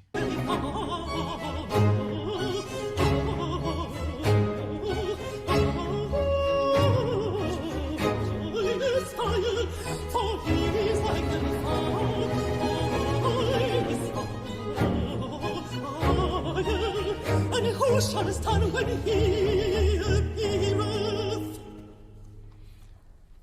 The term being melismatic, when you have like multiple notes on the same word. This sound is like, I don't know, this sound is like kind of like a little like nasally for me. I'm not really sure what's going on there. It's like, it's kind of. Who shall stand? Who shall stand? And who shall stand? And who shall stand? And who shall stand? Not that I'm the best, you know, alto. And who shall stand?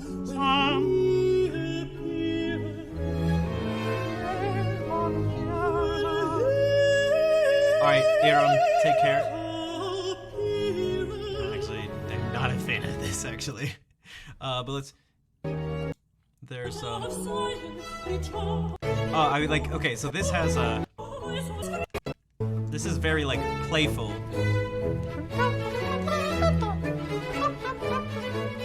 That's okay, you don't need to bring any depth. I mean, you can say... I mean, think about it. I say just dumb stuff all the time, but you don't have to say anything. But if there's... I understand the temptation to, you know, people say it all the time, like, oh, I just don't know what to add. Or it's like, you can... Whatever, it's not it. Rejoice, rejoice, rejoice, rejoice,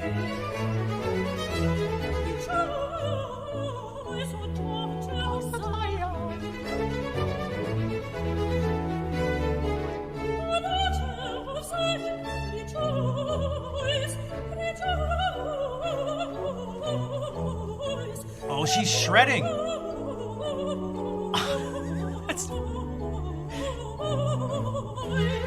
That was one, so that was just on Oi from Rejoice.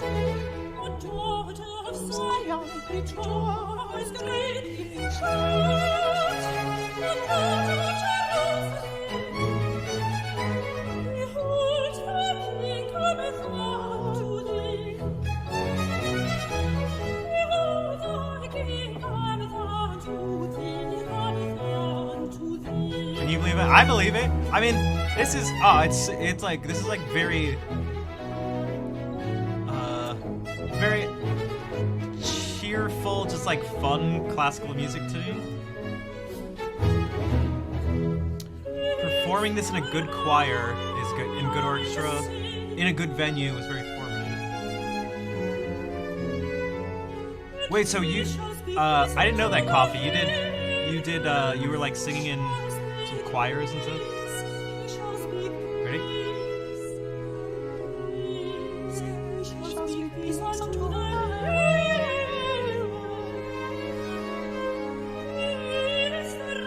Can you hear the strings and her like going back and forth?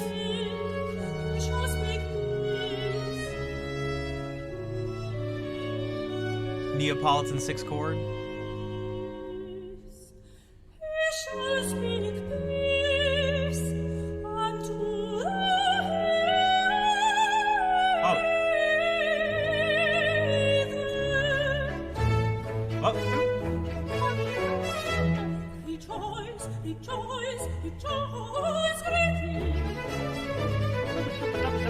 And then she basically sings that. Oh, that not this time around.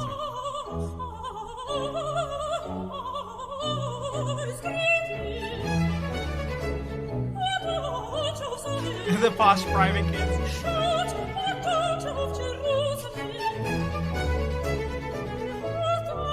Gotcha, I see. Yeah, if I have time in my schedule, I'll definitely try to be part of the university chorus. It may be tough though, because if things are still the same as they were like 10 years ago, it'll happen like usually when I stream, but I don't know, we'll see.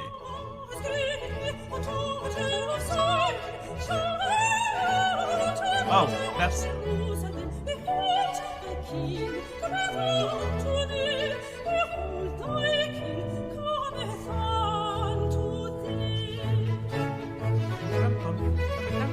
Wait a second! That's who that looks like! Guys, hold on.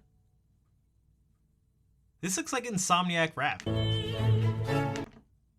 Kind of. I don't know, a little bit? I don't know, a little bit? I don't know. Yo, Insomniac, are you here right now? Do you play the violin, the Boston Baroque?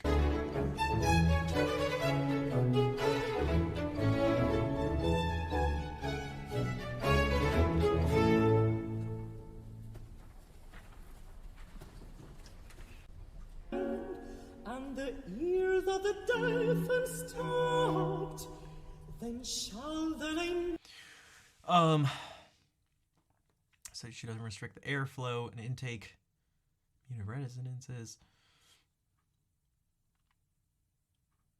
It takes effort to not rest your elbows. Yeah, it can definitely be a little tiring to just hold something out like that for so long. Oh, so this thing is over 2 hours long, so we're obviously not going to listen to all of it. But there's something else I do want to show. Something else that everyone is probably familiar with, whether they know it or not, at least to a certain degree.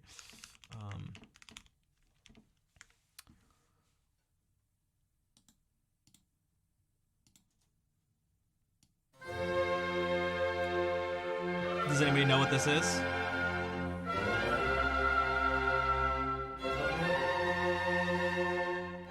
Besides, like, almost very clearly Handel again.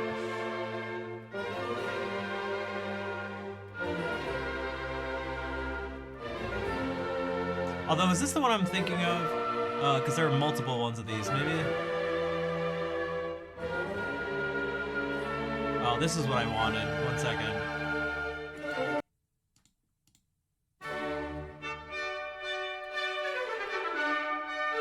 Yeah, coffee got it. I wanted the second one, not the first. Oh, this guy looks intense. Alright, so hold on a sec. This guy looks intense. What the? I should have worn this to the audition. Oh my god.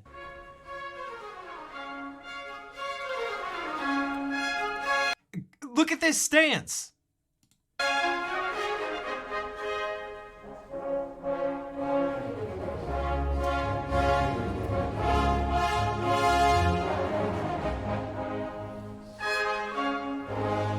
Where do you even get this? He's got a whole dance floor to himself. He doesn't have a podium. He's just... Oh.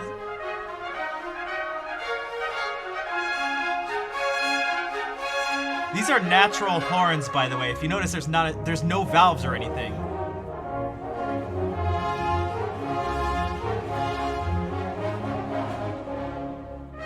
An extra from Stargate. It's amazing. Truly, it's like so regal. Devil Reapers.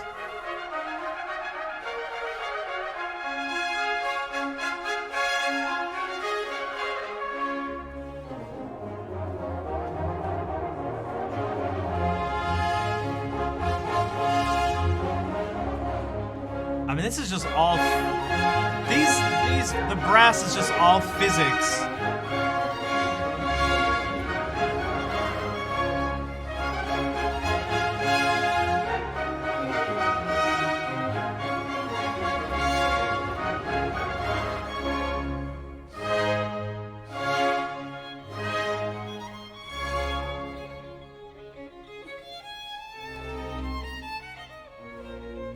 Synthetic rope. Uh-oh.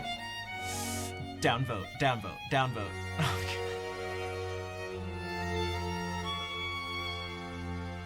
She's going off script. This is what you probably warm, but I feel like it's the opposite.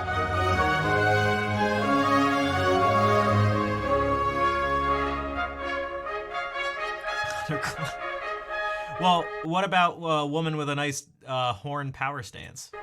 Huh?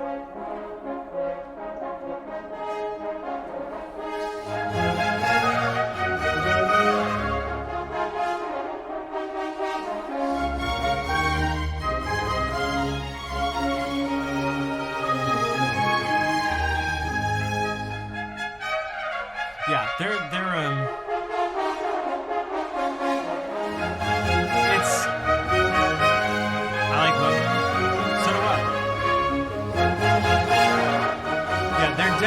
there's definitely a very special, distinct sound to them. Whether it's guitars, strings, brass, whatever, they're definitely different.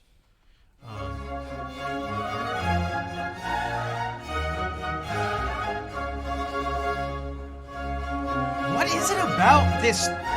What is it about? Time out. What is it about these shots that they keep doing of him? It makes me feel really uncomfortable. These.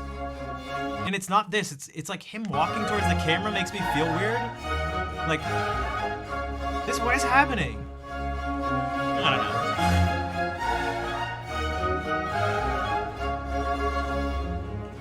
know. Ring the trumpets at the entrance of the king's center. Yeah, there's something, again, very regal about the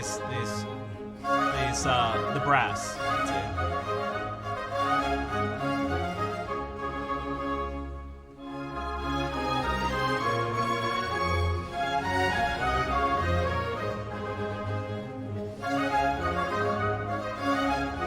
Look like modified. Yeah, they're definitely not like the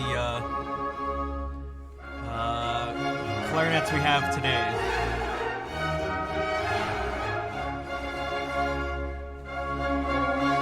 I'll try to point them out. Yeah, he's like walking into us. Is an emo waiting to happen? Who does he like? Is he like? Am I thinking of John Malkovich? Well, all clarinets, well, if they're good, they're like wooden. But a darker wood. those are not clarinets.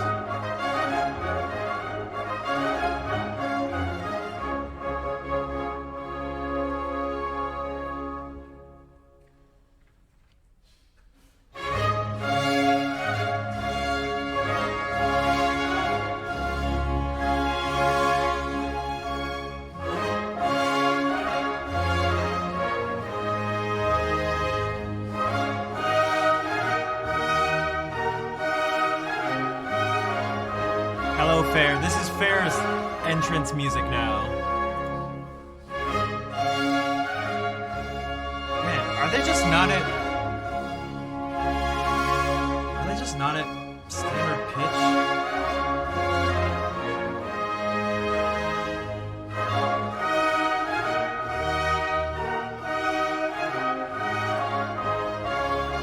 It's been like hurting my ears the whole time. Yeah.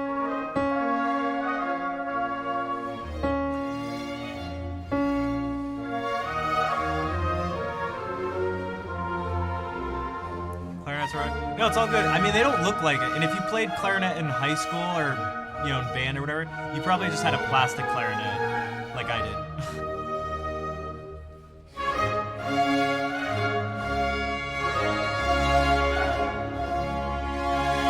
Also, what's up, Tiger?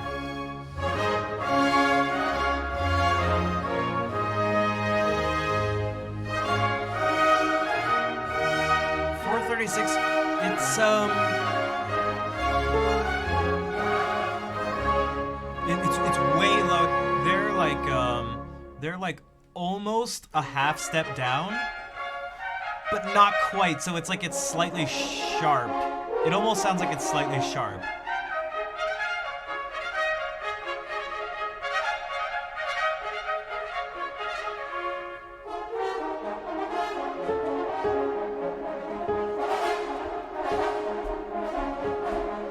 This is... It's pretty... So, I think there's intonation stuff, because I have a feeling those horns are impossible to play. And this is like pretty...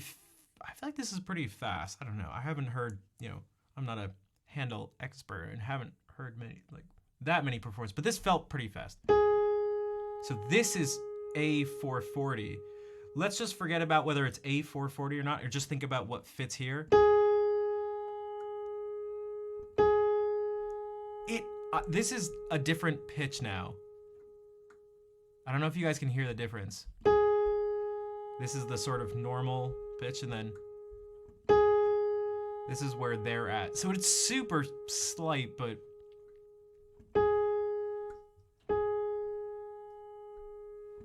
it's like enough. I don't know.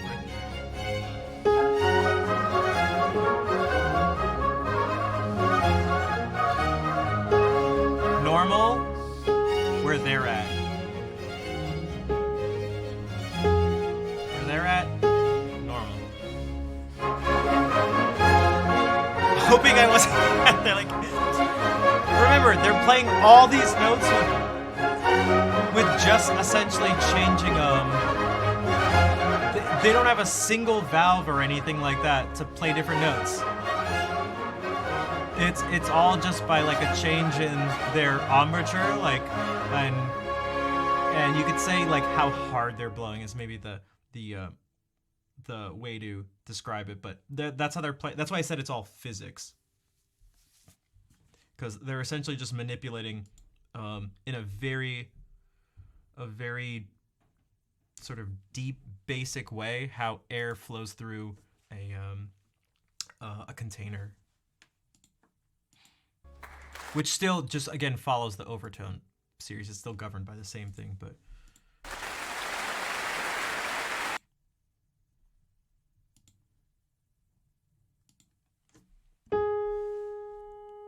I don't know. Does that sound flat to you guys now?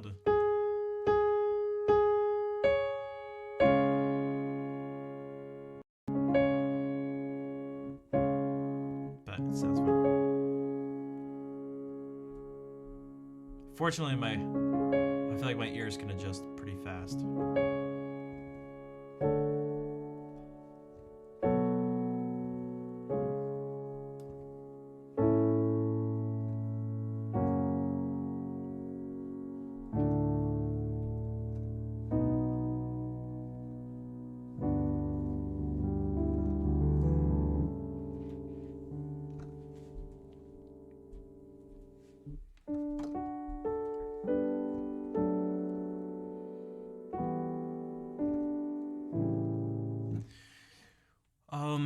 other piece by Handel that I really like.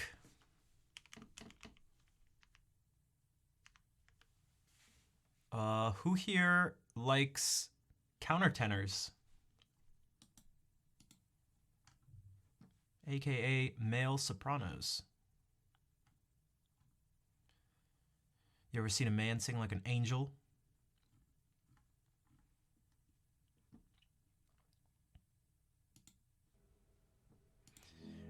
This is, I feel like countertenors are, how do you put it?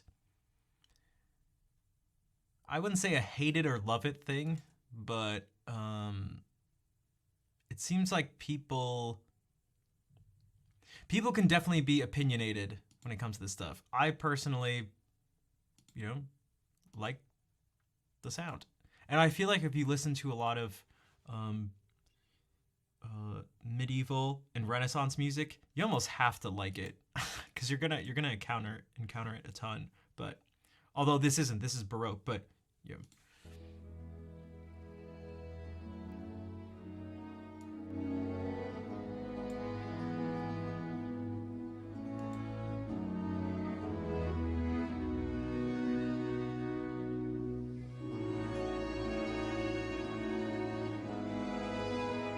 History of the castrato. Yeah, so you definitely are very familiar. So that's I think that I could understand there. It's different than an actual soprano. There's a different quality to it, and I'm not exactly sure how to describe it, but I could understand if someone wouldn't like it. Maybe I could say, but this.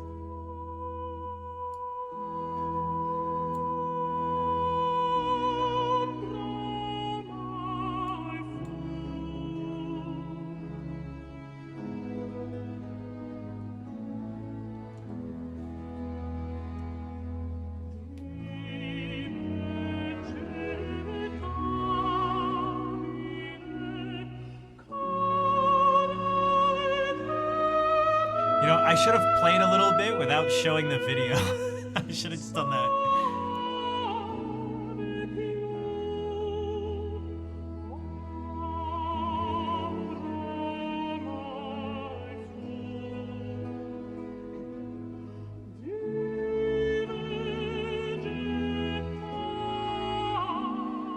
It's just so sweet. Not the best audio quality. Hey, Acoustic, what's up? Like when it's the video itself is 11 years old. Awesome deceptive cadence.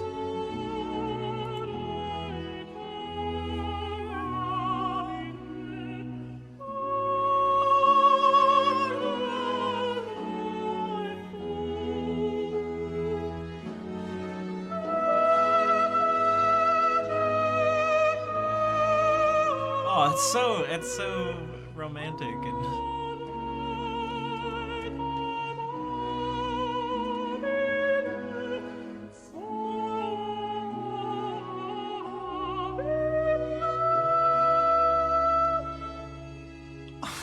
and face.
Hey, Francois, merci. Thank you for the 10 bits.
That was my attempt to do something in the style of what we just heard there.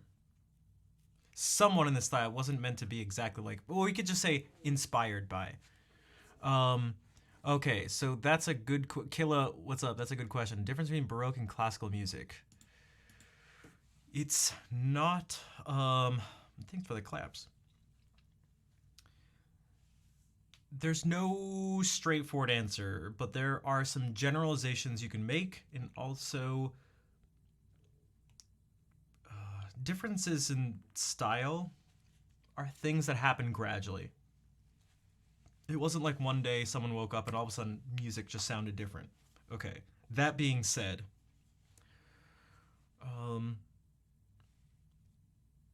some of the best ways to explain this stuff is almost to not explain it, but rather to listen to it, because that's actually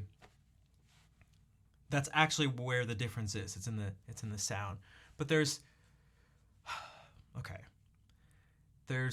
stuff like this. Let's try to pick out as many different things as we can. Baroque music, for one, moving from Renaissance music, was a lot of it. Man, I'm trying to think about things where you won't get in. Well, actually, but I don't know if that's going to be possible. It was meant to be a time of like hyper focus on emotions. Even though people think of Baroque music as boring and sterile and stuff like that, that's not what they were thinking.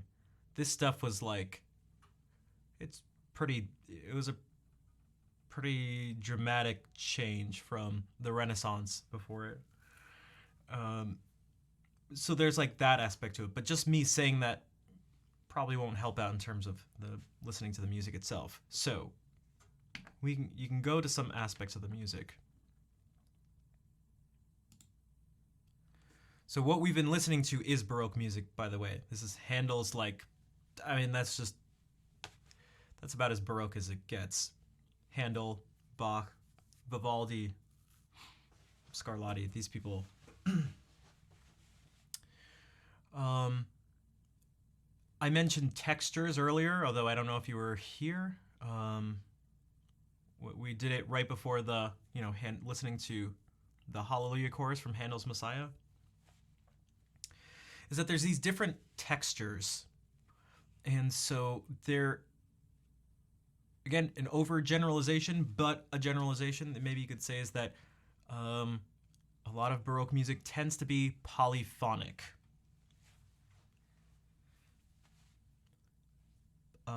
Involving counterpoint. Well, instead of me playing, maybe we could actually listen for a second. This is another, I mentioned this before, this is highly polyphonic.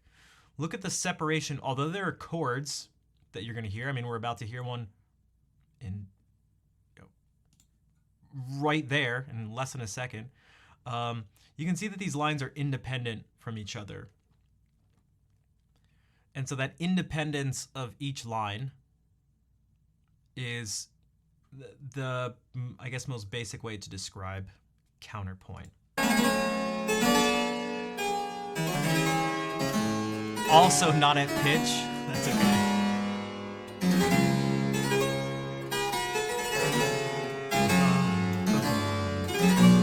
I love that progression. Just like,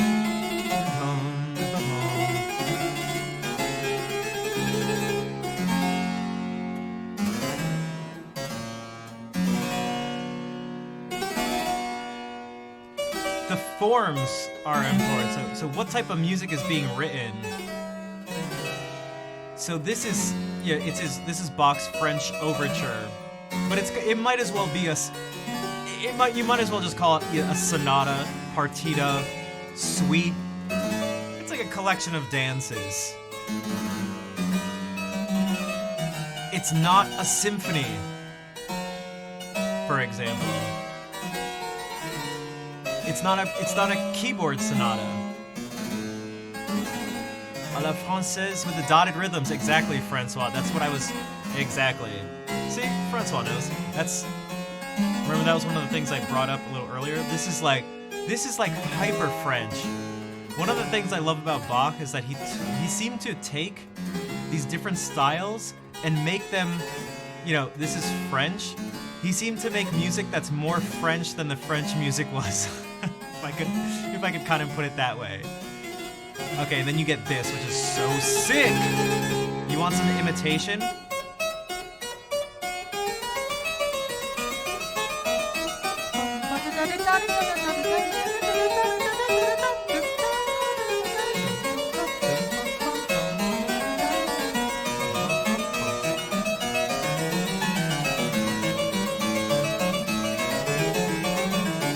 Also, acoustic, I'm glad you like the fireplace so much.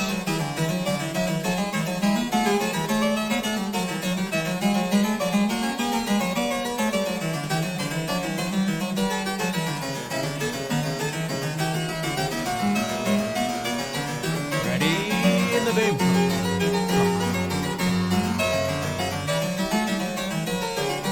Cadence.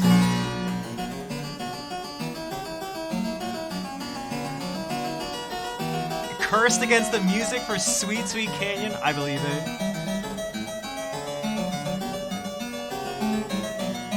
These sequences are very typical Baroque stuff. So these by sequence I mean like you go.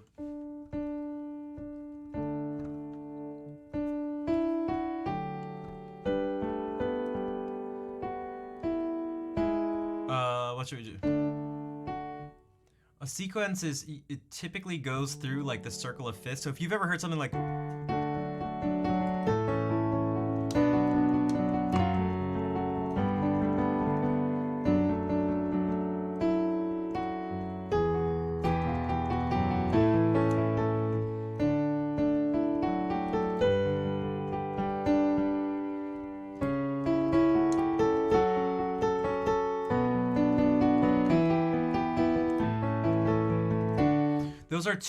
those are two ways you could at least in terms of the harmony that would be underneath the sequence.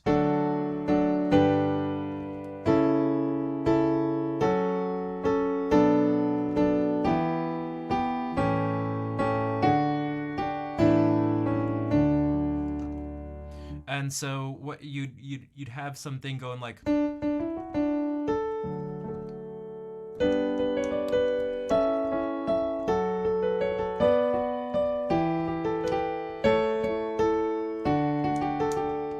yeah, if I started it there, so everything's gonna go. Everything's gonna copy that.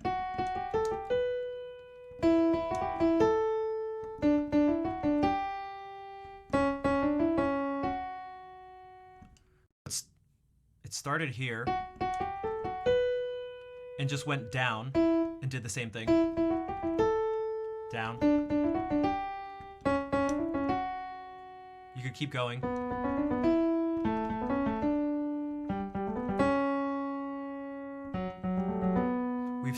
We've gone back to where we started. In these sequences, you can actually modulate somewhere. Sequences are great for modulating. So instead of going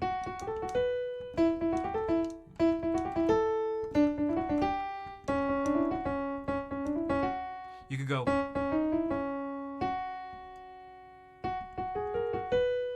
and find your way over here. So that's like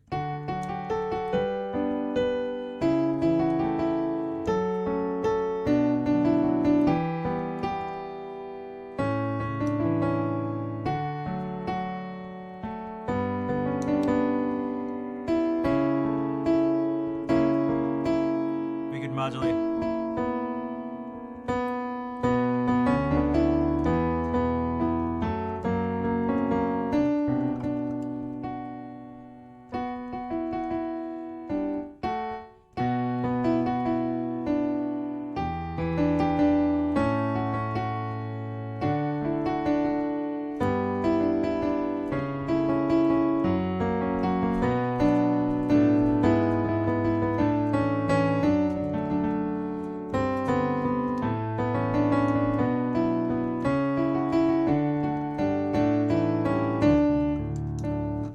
Okay.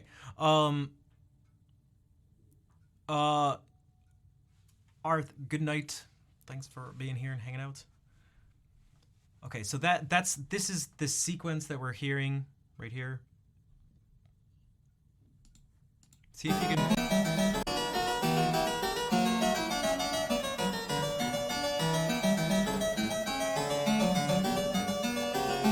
Do you hear how it's like really similar? It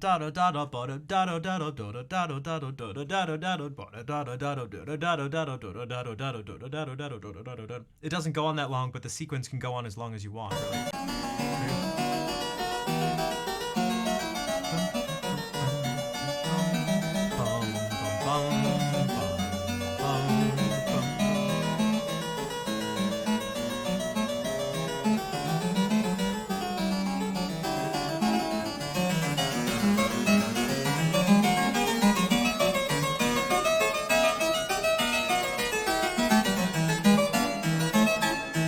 Sounds like a creepy carnival for like 2 measures.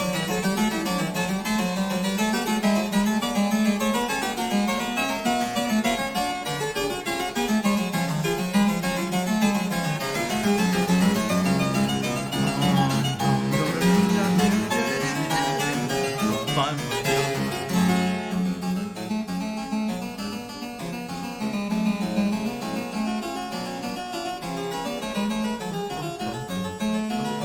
Another sequence.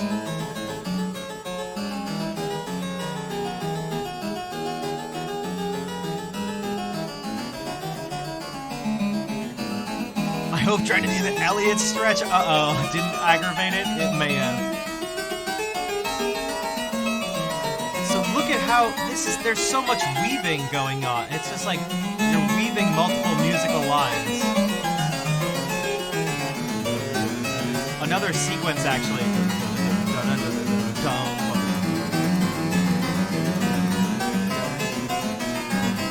Into a cadence. Another sequence.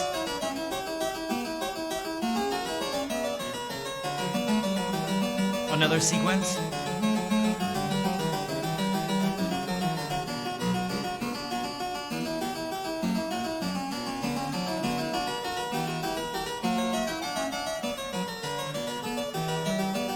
Another sequence.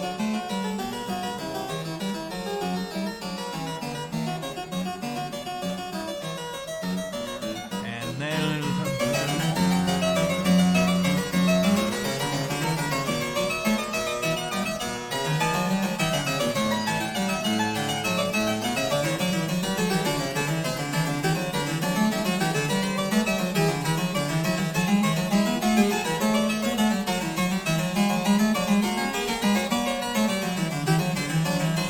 bonsoir, wahaha.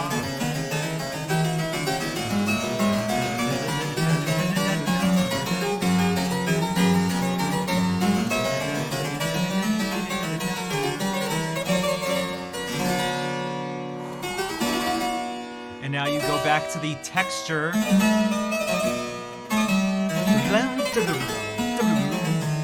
texture similar to the beginning of the overture.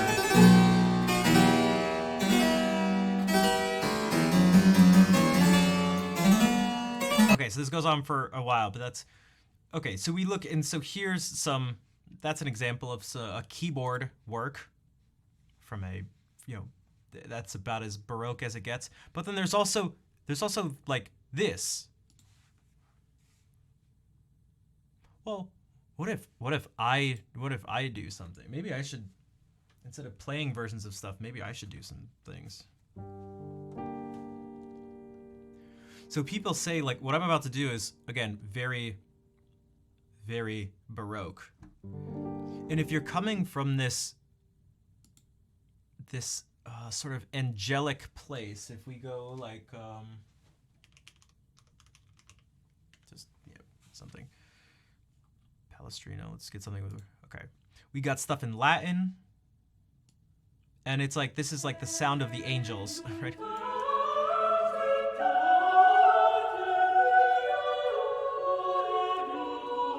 This is sacred music. This is the music of, it's religious music. It's very complicated, by the way. More of this weaving, but with a different aesthetic to it.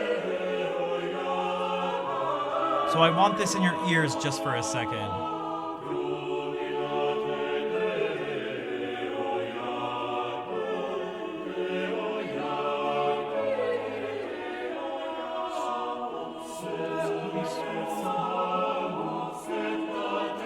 Good morning, TB. Good morning. Did you just wake up?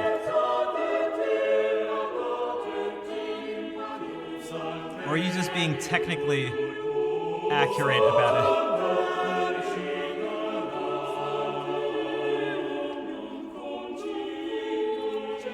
I mean, I'm not judging about any sleep stuff, trust me.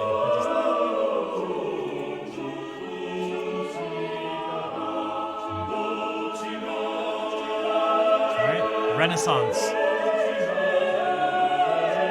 Sacred Renaissance music.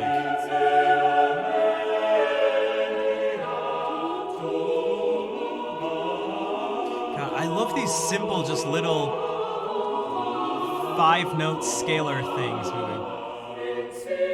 You slept 2 hours? Gotcha. Yeah, I was gonna say, I was like, dude, it's like 3 in the morning for you.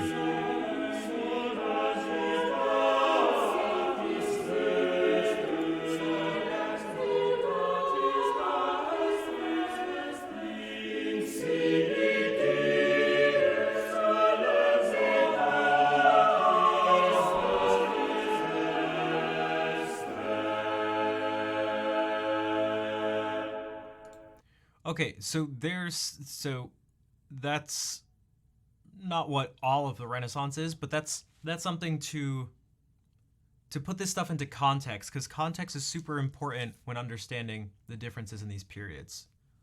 So, hey, Rubato, what's up? Do sol or sol do? Yeah. So what Rubato's talking about, chord is in that, but it's not chords like chords like this. It's like pentachords, hexachords, a series of pentachords, 5-note groups, or hexachords, 6-note groups, and that's that like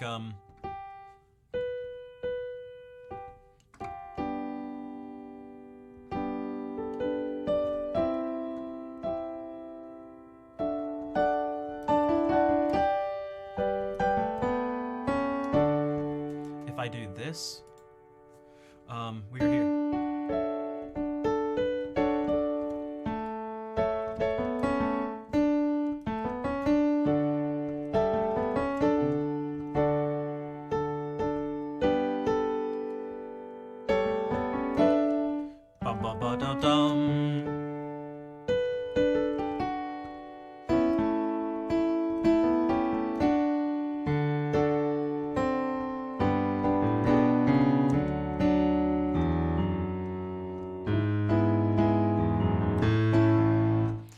They're I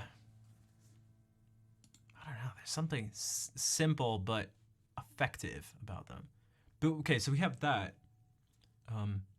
in our ears, and then no, I'll just do it. Okay, so then we have Mr. Henry Purcell, and you get this.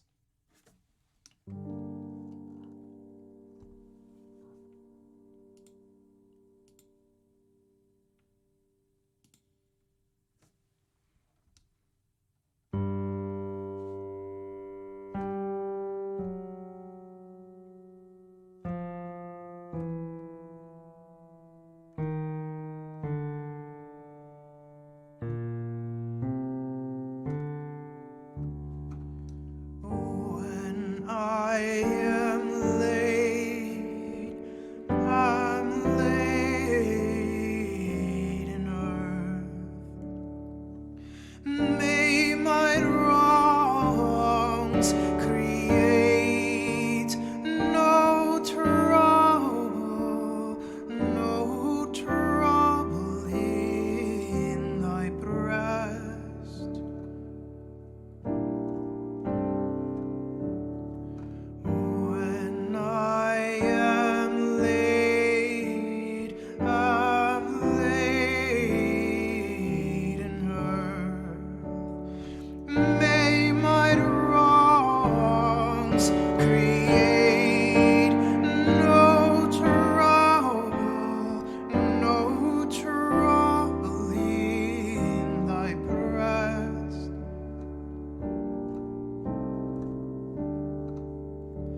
So if you then compare that to what we heard before, it's like maybe that is like, oh, okay, yeah, they're trying to get much more explicitly expressive with some of this stuff. Also, thanks for the claps. Hey, Chocolate, what's up? Thank you. And then, man, the thing that comes afterwards too is so good, and that I can't do because you. Whereas that was just a single voice with accompaniment. With drooping wings, ye cupids come. With drooping wings, ye cupid.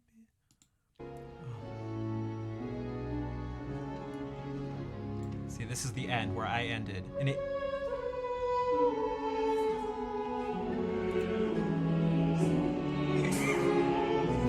Wow, what a sneeze.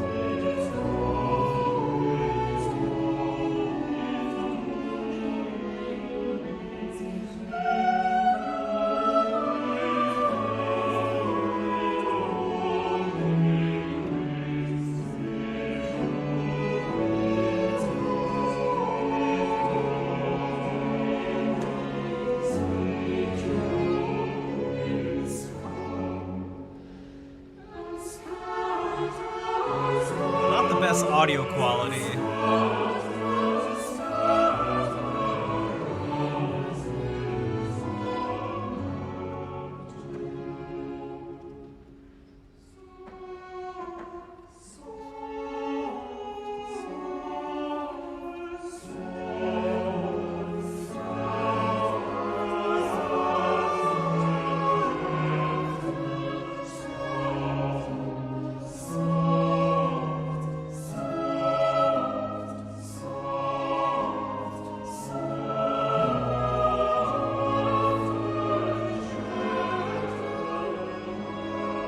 Oh, we got some vials.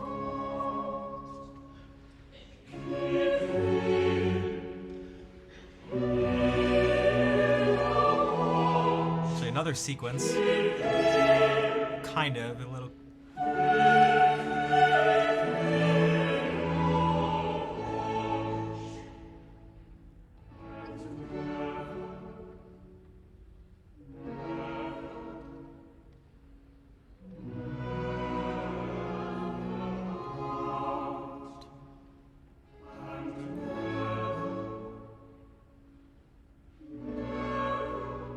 What's she looking at?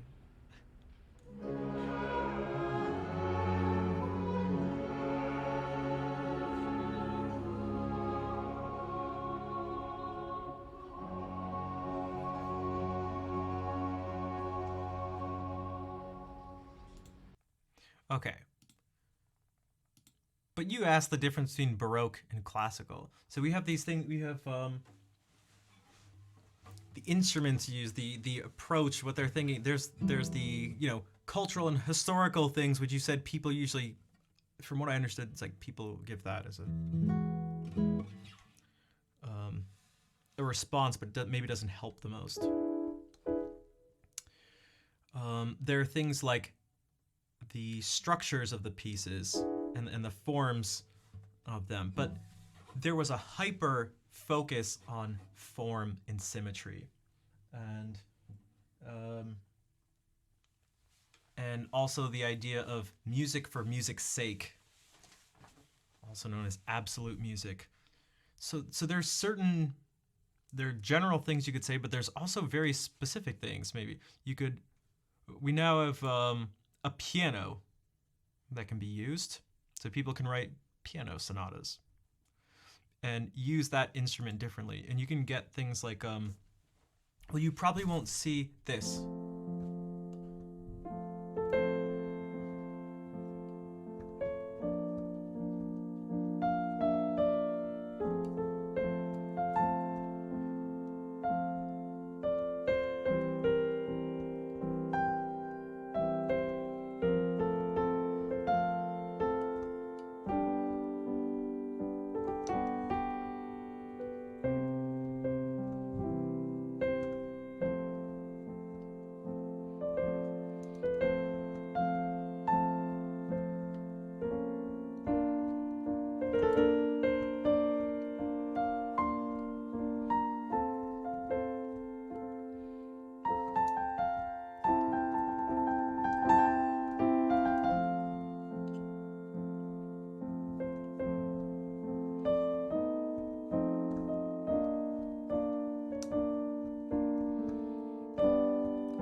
this Alberti bass, if you want to look at a specific thing, this and it doesn't have to be this pattern, but this one's really common, and you'd probably associate it with Mozart too.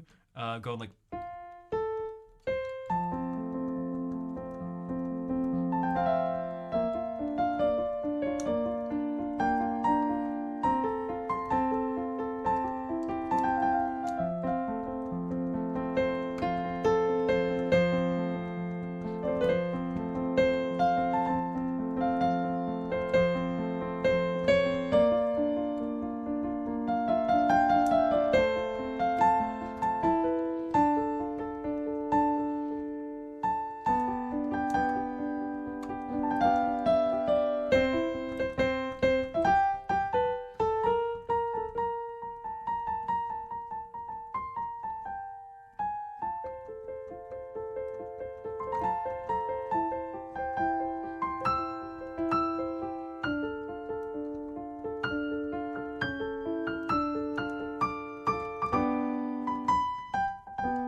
Okay, so that type of sound, it's like the chords being used to. You may even you could run into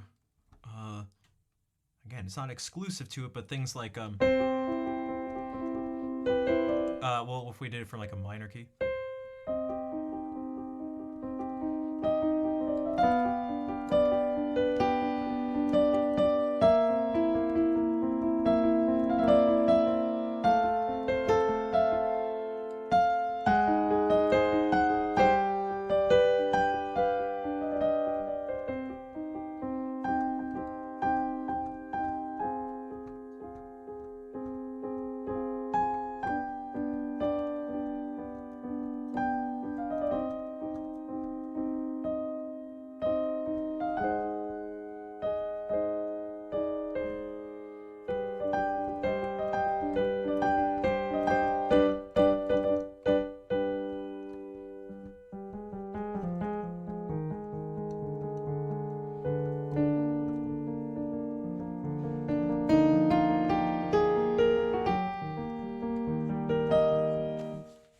Okay, so that's like this different um uh that sort of aesthetic. Maybe something focusing a lot on melody and form and like elegance, you could say. And here's my almost minutely reminder that these are generalizations, and almost I feel like almost anything you describe, if you're not being ultra specific, it'll apply to any type of music by anyone ever almost. But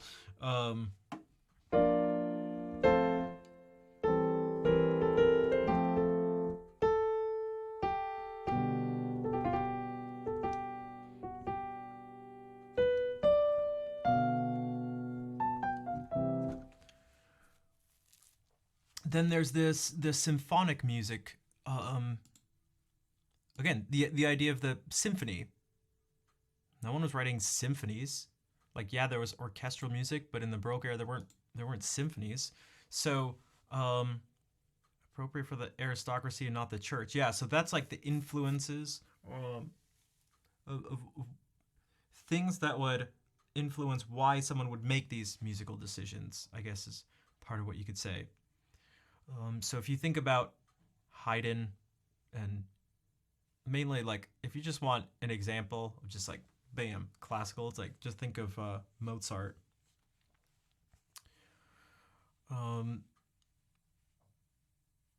there are so many differences. That the instruments are changing, the influences are changing, the style, like I don't know, there's so much, and then it's we're looking at these things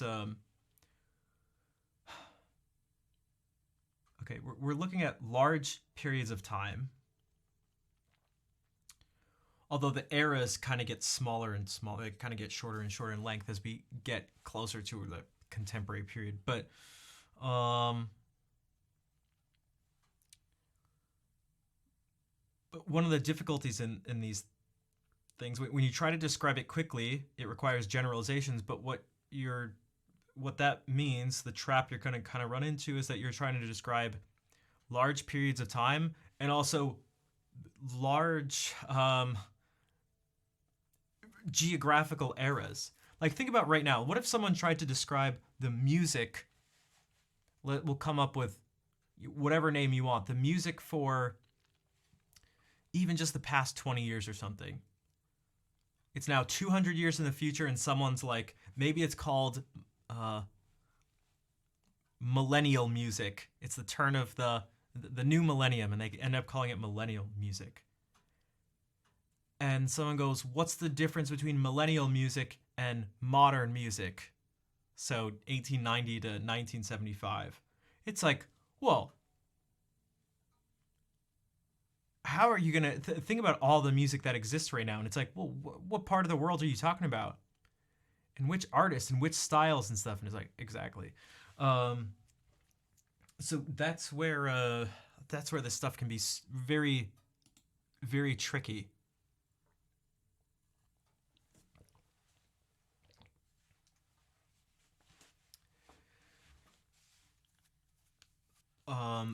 So Killa had asked a question. I don't know if they're still here either, but I don't know if that helps clear up anything. Still sounds like the same crap the kids listened to back in 2000. But even that, there's so many subgenres within genres, within subgenres, within subgenres, within subgenres. And even bands change their sound and stuff. And even different songs on the same album sound different. Also, yeah, churches are anti-elegant. Yeah, it depends on the word, and I use the word. It does? Okay. Yeah, these things are not... Oh, man. I mentioned this on Volstream yesterday, and I've mentioned this before. There's this trickiness where, what I wanted to do now was this Joy of Music thing again. And one of the things that's so tricky is that there's like some different modes of approaching new information.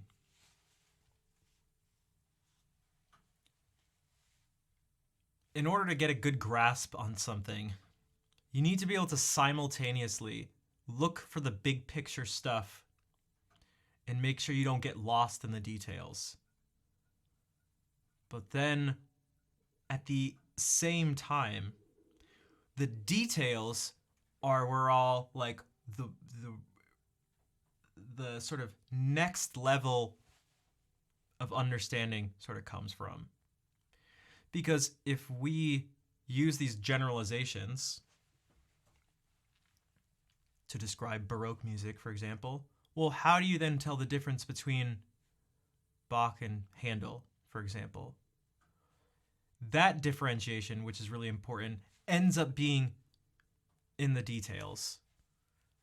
And so knowing when to focus on the details, which is just so important, and knowing when to forget about the details and just go, I need to just observe and understand, just try to get a big picture thing is really important. And maybe one of the ways you could think about it, it seems to be best based on my experience, is that in the beginning, more so, just look for general stuff. And you'll sort of get a certain amount of gains from that, and you'll start to get diminishing returns on just looking for more general stuff. You're getting huge gains from that, but then you start not getting anything at all. And that's where you need to start looking, you'll plateau, and then you can really start looking at the details. And at that point, it'll start to go up again. Not really as much as it ever did before, but then it'll start to go up again. But in the beginning, so whenever we do these, there's things like this. How do you write music? How do you play music? You pick a set of 7 notes. That's your key. And to decide what notes you play at any one time and what chords to play, you pick one of the notes and you play every other note.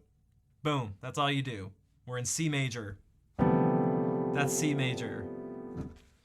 To play a chord, you pick a note and play every other one. Boom, this is one of your chords. Pick another note and play every other.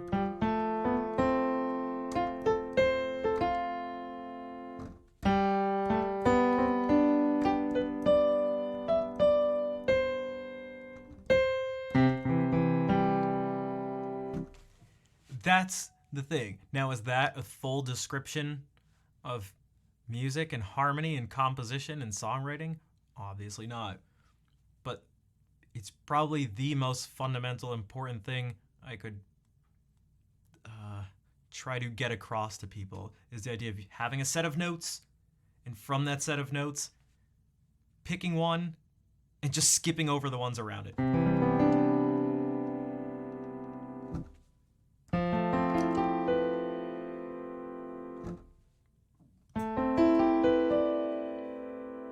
That's what all of this is. And then you can just play notes from there. So this is using that very strict principle, strict set of limitations. Ready?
You only ever heard 3 different notes at a time.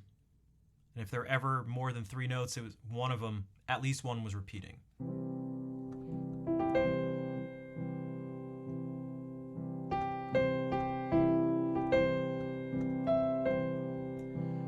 And you can tell I'm not lying because you don't need to know anything about music. As long as you can see colors, you can see that you'll never see more than 3 different colors at once. Unless they're like still on the screen. Like if I go... Sure, but you know what I mean.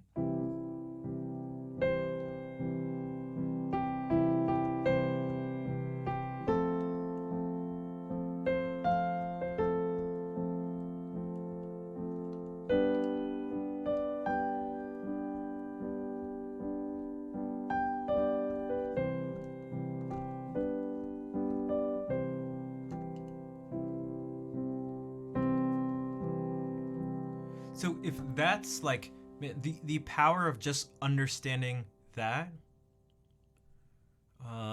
without even knowing that like this is a 1 chord here and this is a 4 chord and this is a 5 chord, 3, 6, 2, 5, 1. Just knowing that and having that way to guide you a little bit is super helpful. And this stuff is not linear. You can branch off from there in all sorts of ways. Welcome back, Koala. And good night. All right, we'll see you in a little bit. Because what if... So these are the 3 notes I get to use. What if I just play those most of the time, but sometimes play a note in between? But only if it's actually going from one note to the next in the chord. So I played a note that wasn't part of the chord, but The one before it was part of the chord, and the one after it was part of the chord.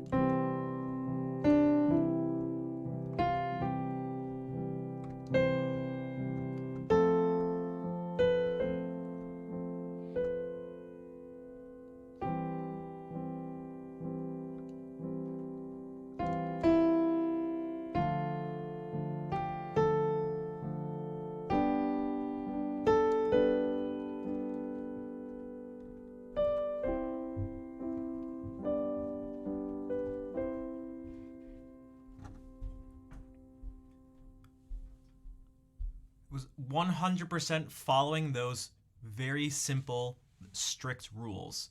And that's something that could be produced.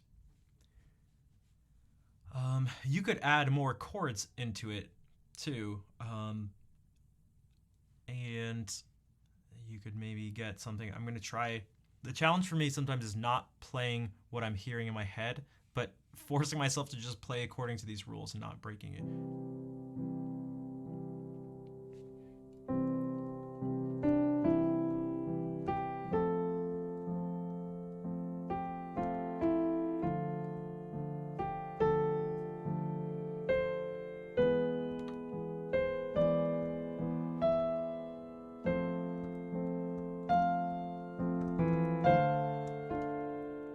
One of the rules, but not really. I still just played. I just had a chord that had more than 3 notes. But I still follow the rule of just skipping every other. That's even how you get some of these, what you call like jazzy, complicated chords. You just take the same thing and you just don't stop at 3 notes. So this becomes your chord. And if you notice, this chord has 7 notes in it. This is every note in C major, all in one chord. Which, if you keep the first rule of just playing the notes that are in the chord, well, now you get to play any note you want. And if we look at this, this chord also has all the same notes in it. It also has every note.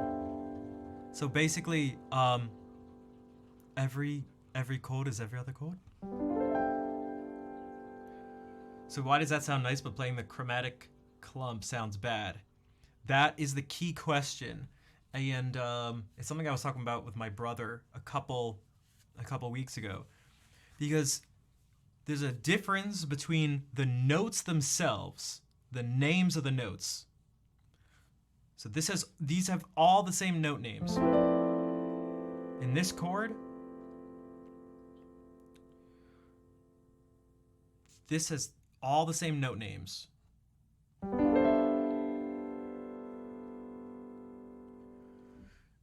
Because music and harmony and everything is more than just the notes in the chord. It's where they're placed and the context in which they're placed. So what I mean by that is these 3 notes sound fine, you could say, but this maybe not so much. It has a particular effect that can be useful, but it certainly doesn't sound the same as these 3, but it's still C, E, and G in the exact same order.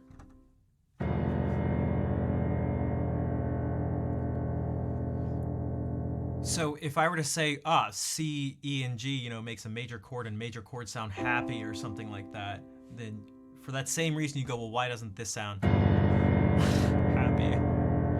Because it's also the way you play it too. So like, versus.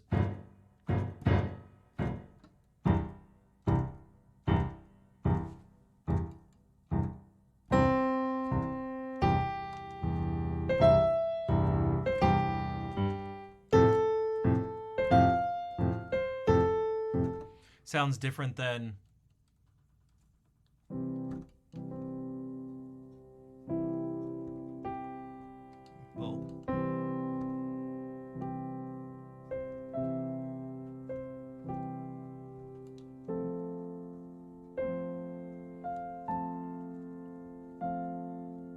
It was the same notes, but one was.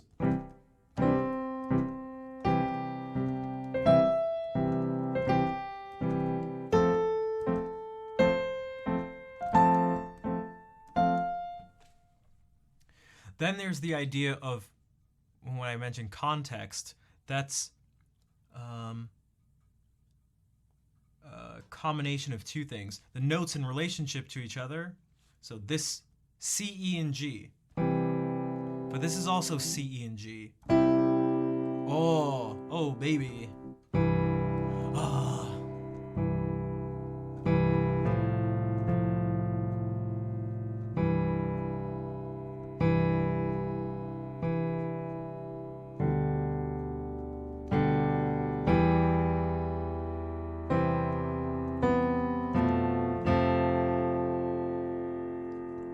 Why didn't this sound... That sounded weird. That didn't sound very pleasant. But that was... What didn't sound pleasant? This B natural. But if I did this, same key, and I'm going to play the same chord, kind of.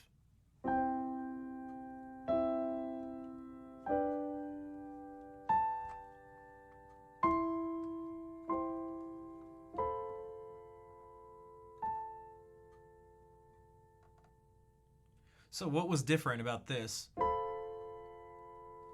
and this?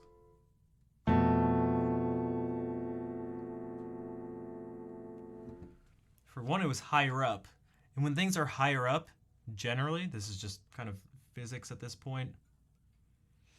Well, how physics relates to our...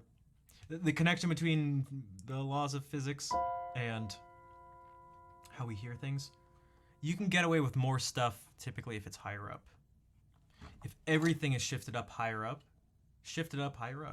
If everything's shifted higher up, and also if those harsher notes are higher up in relation to the rest of the chord. So I said we are skipping over notes. As we go up higher, generally, it's not 100% this way, but kind of in general, these notes up here, it'll be a little easier to get away with them when they're actually higher up than these notes. So in this case, it wasn't. That B was, everything was down pretty low, and it was the second note we heard, and it was really close to the root. So the first thing your ear hears, because we actually hear in a particular direction, even when things are heard simultaneously, we hear things from the bottom up. So like the first thing your ear hears is a tritone, and it's pretty low. So it just kind of like ruins the rest of, like this is not going to sound pretty. There's nothing else like really we're gonna do that's gonna make it sound pretty. But if we start with like this, those are the same notes. In fact, I actually added in another one too, so it should sound less pretty, but it doesn't.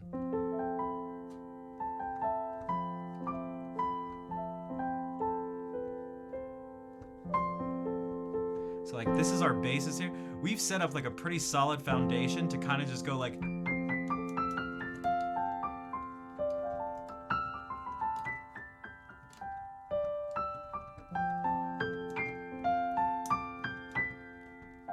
Where like, if you were to just play one note at a time, I have a feeling you guys could literally just tell me notes randomly, and if I played them, it would sound okay. And it can be almost nicer to do with something that sustains, because we can just hold it out and go like.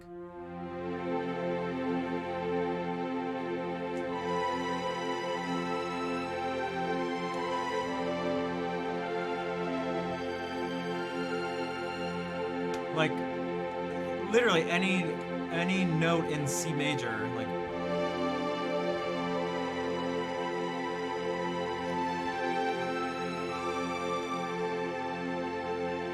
You can play stuff that's a tritonal.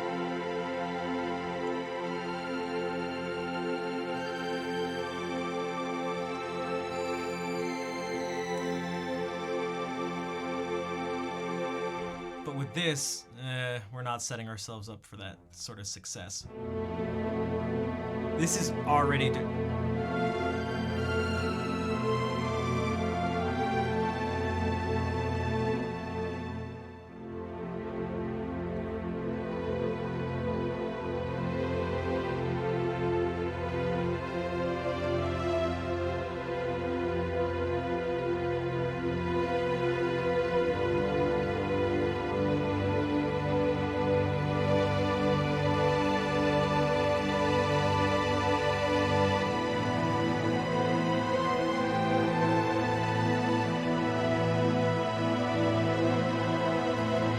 So, and then when it comes to moving to different chords, keeping that idea in mind,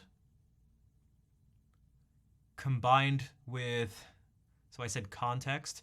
Okay, that's like the vertical context. That's at one moment in time. The other context is horizontal, and that's from one place to the next. So that general idea is the smaller the distance you move, the more your ear is willing to sort of accept the sound as being pleasing. Again, a very general way to put it, but you can help doing. So the difference between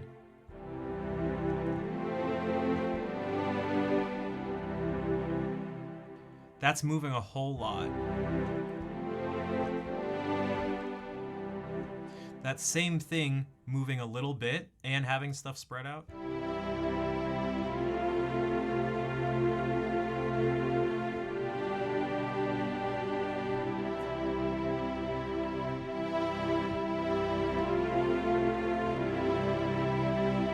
Instead of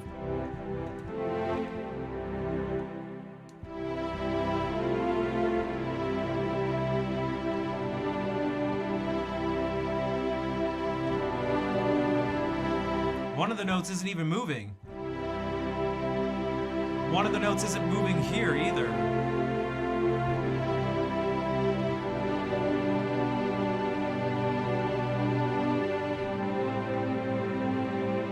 And now this note shouldn't really sound good, but it didn't move, and that helps a lot.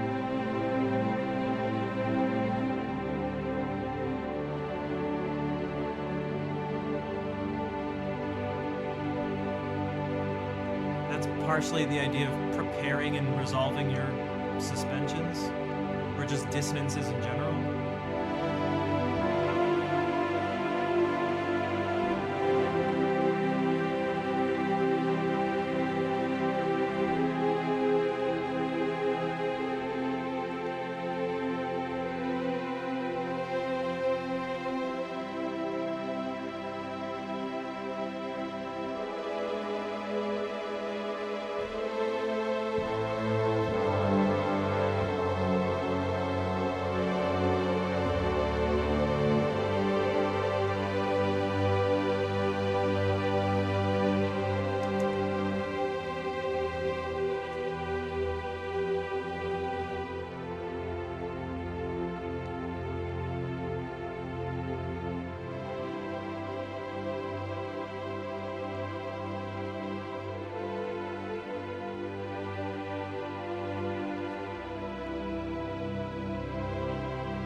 Okay, so if we combine now these two sort of principles, we can take chords that may not have, they may be weird in one context, but maybe not so much in another context. So let's see if I can.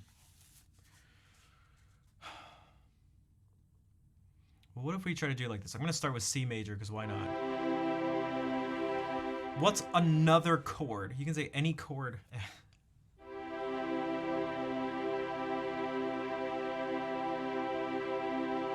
Like, what's something that might not sound good after C major? The ones that probably will sound good is anything else in C major.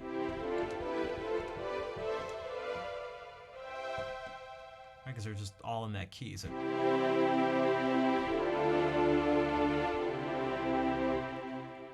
3 chord,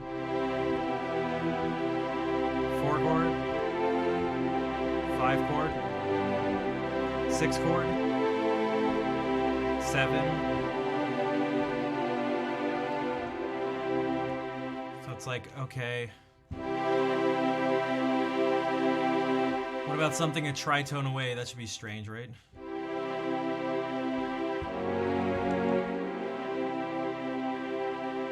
Well, it sounds weird, but kind of cool, actually.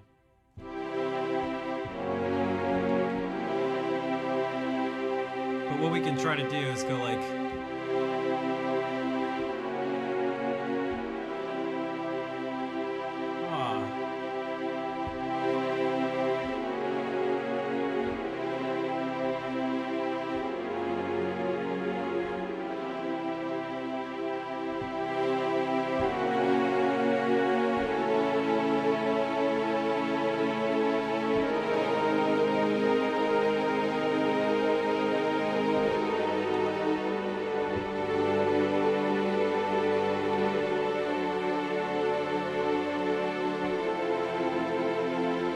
Like, look at how little I'm moving.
Keeping one note in common, particularly the top note, allows you to do like almost anything.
there's things like we've talked about before on your dominant chords.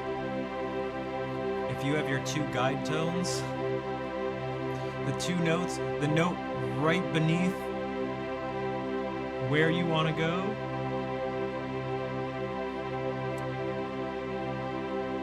So if we want to go to F, that's an E.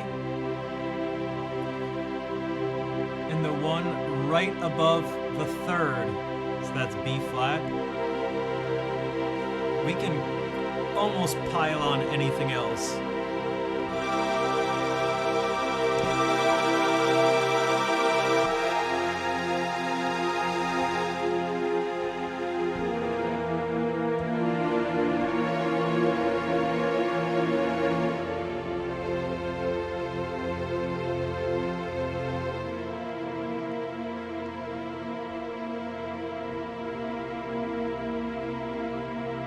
C in there too. It's gonna be even strong. Now we have more, sort of more available to us. If we do that same thing we did where I went like, and you've now like protected yourself so you can play anything to the right of this. It's the same with this. Anything to the right of this, for now, for the most part, if you do that and then go to F, it'll like sound fine. Not two notes you typically think of with C major, an A flat and a D flat.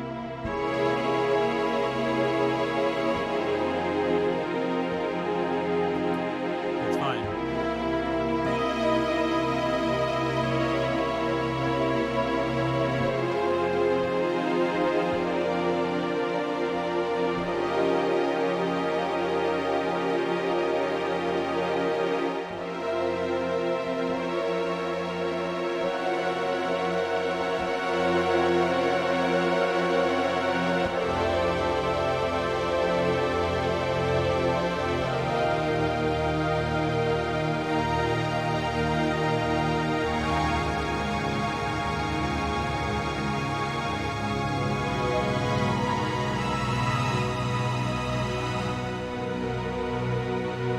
I wish I could play more notes at one time without needing to use the pedal, because if you use the pedal, it's not quite the same, but you can play a whole lot of notes at once that sound fine.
Another trick, well, I said it before, but I mentioned it with the top note, but if you just keep one note in common,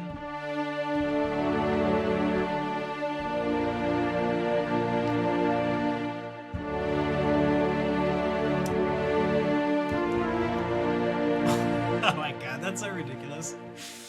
Oh my god, why does that sound so epic?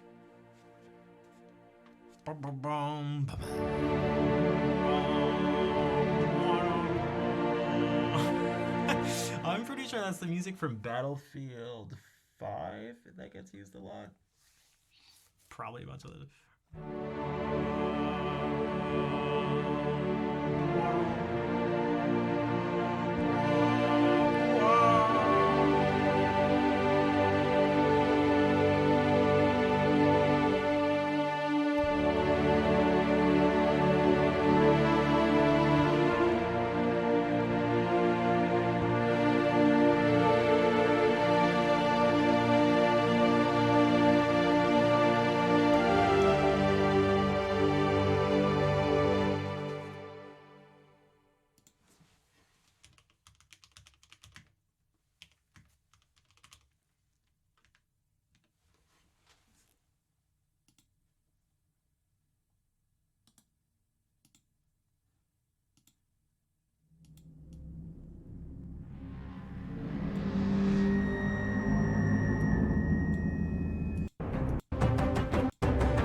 Yeah, exactly. This is it's for World War One.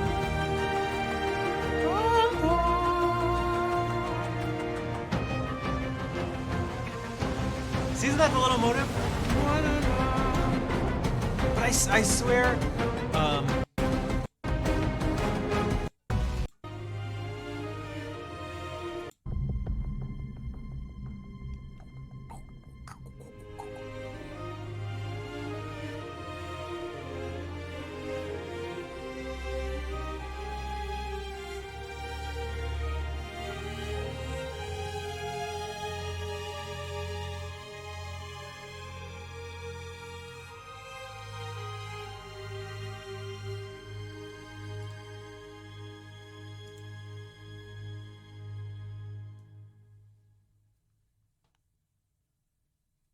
I wonder if it's this.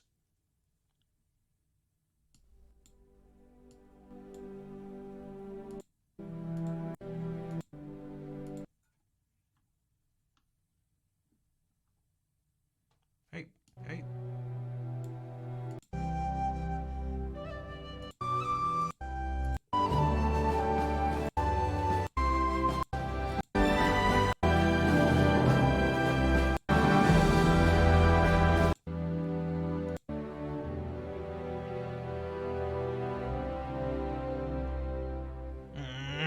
I don't want to go through the whole thing.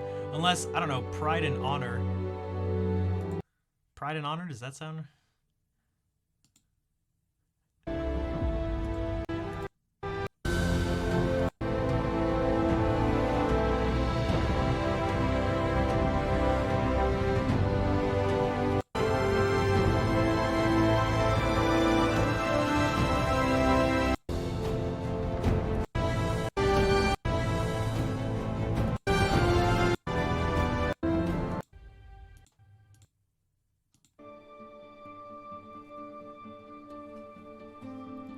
I wish I could just like, I may be on a wild goose chase. I may, oh, I know some of you will like this. They use this in some different parts of the game.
that's another thing.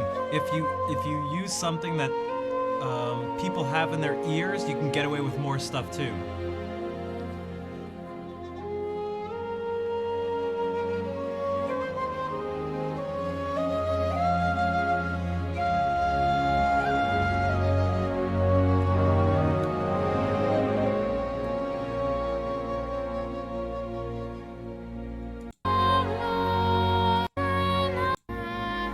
I did not know a voice was about to come out.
I could just do like all day. Just give me that.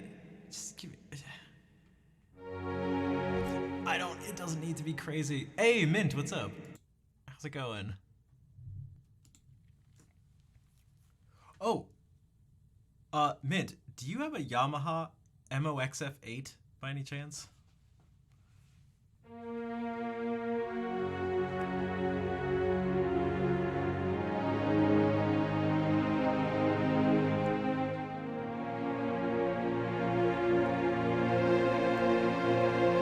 You finally got to catch the stream. Hey, Lemur, what's up? You listened 1,000 times? From a Baz Luhrmann album. Interesting.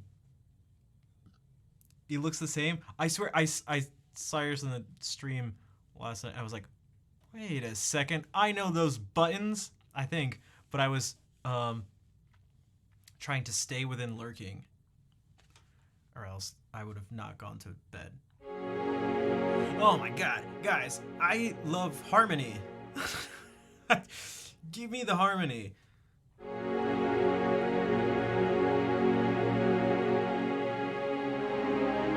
Oh!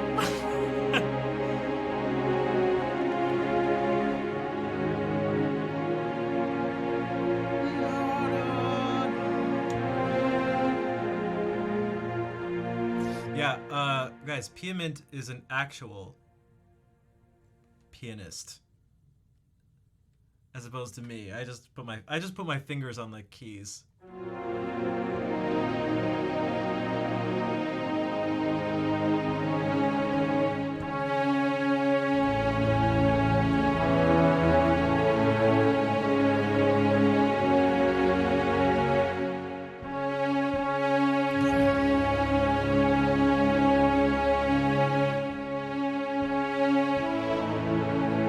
Guys, what game is this from? Maybe it's from Battlefield 1, not Battlefield 5. Be well, spread some love. All right, Snoop. Good night. Thank you for being here. Farewell. But be safe.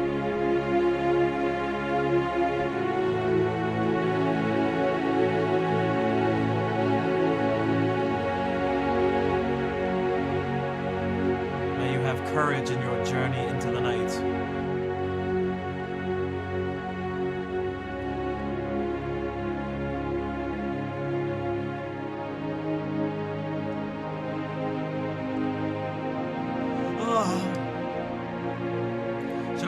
Should that just be the stream from now on? Just me playing long drawn out chords of this sound and making noises periodically?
I had to give it that Mariah Carey national anthem ending. Mariah Carey. What did you do?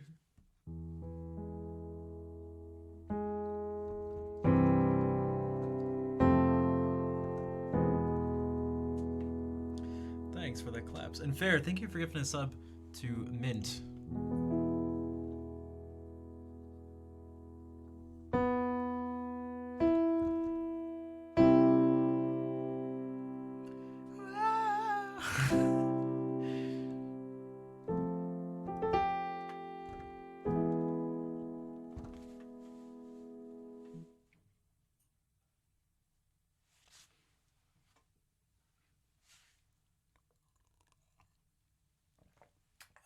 I should probably head out. It's 10:30. I need to eat something. I also want to finish recording the second half of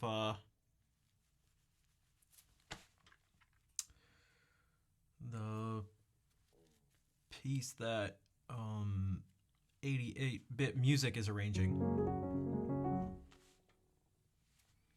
It's from Chrono Cross, which has the best music of any video game ever.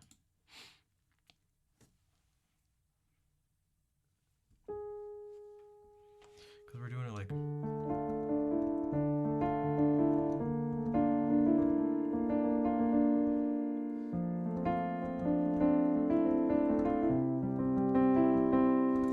Like this one piece just uses...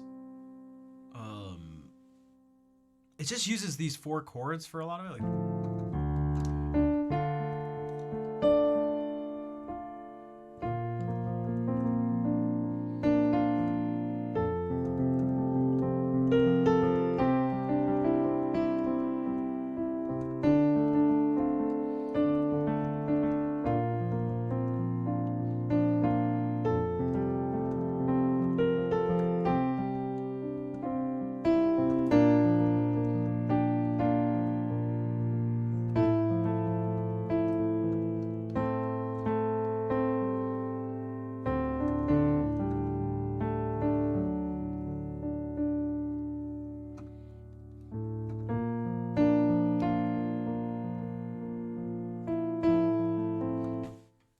I can't remember how it goes after that. I got lost because that gets used. Yasunori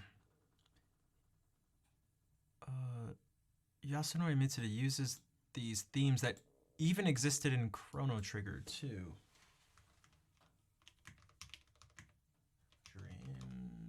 Dreams of the Short Air Another World, because that title definitely isn't long enough.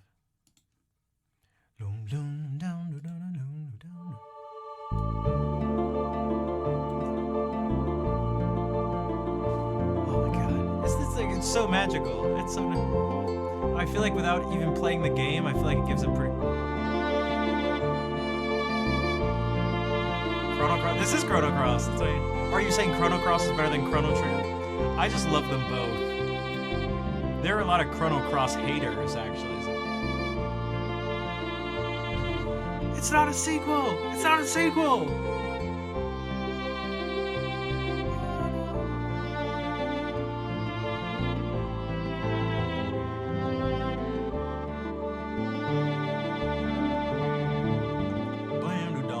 That's in one of the Chrono Trigger tracks. Hognake, what's up? Oh, Mayors, what's up? 29-month resub.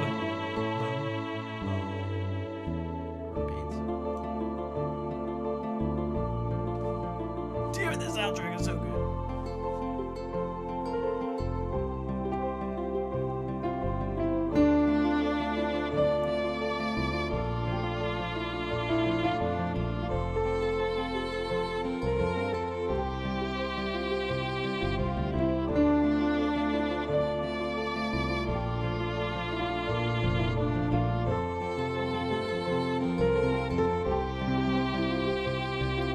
Like, one of the ones I've done from this is,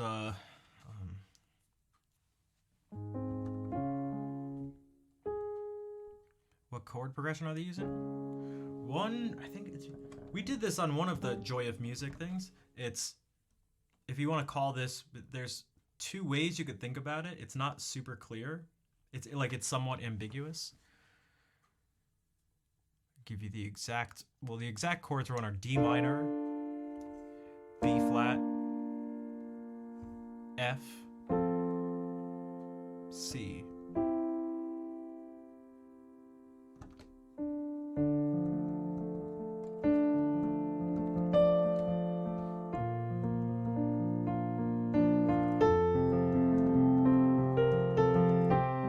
Glowing keys. That's right. What your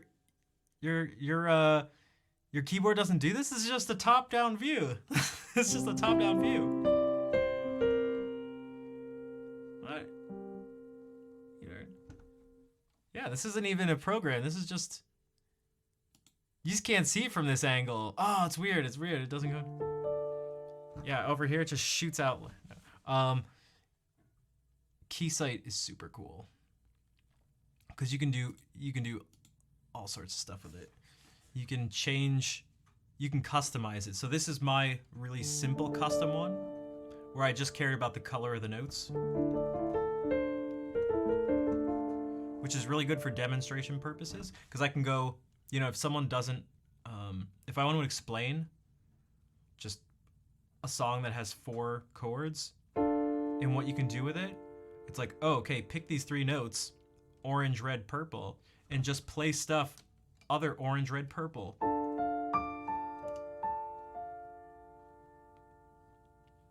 And then this is going to be orange, red, and sort of yellowish. And then you're going to get red, purple, green. And then you're going to get green, blue, brown. These just happen to be the notes or the colors I associate with these notes. So I figured why not pick these?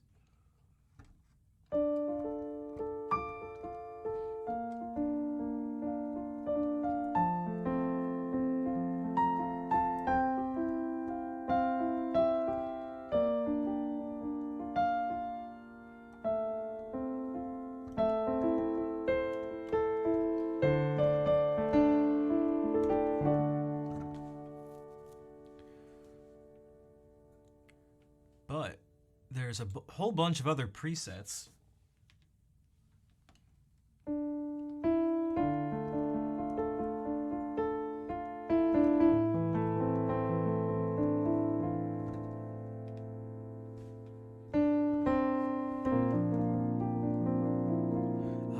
Pretty rainbows.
this one's annoying.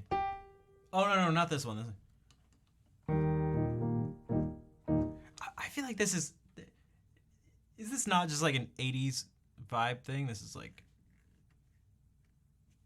although this isn't really 80s, but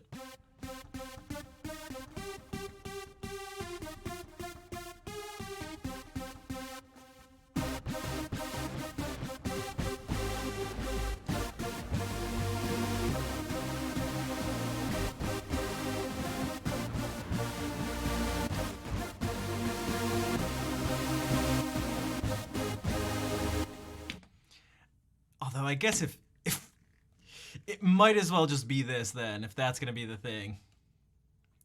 Are you all ready? Oh God. Are you ready? Are you ready?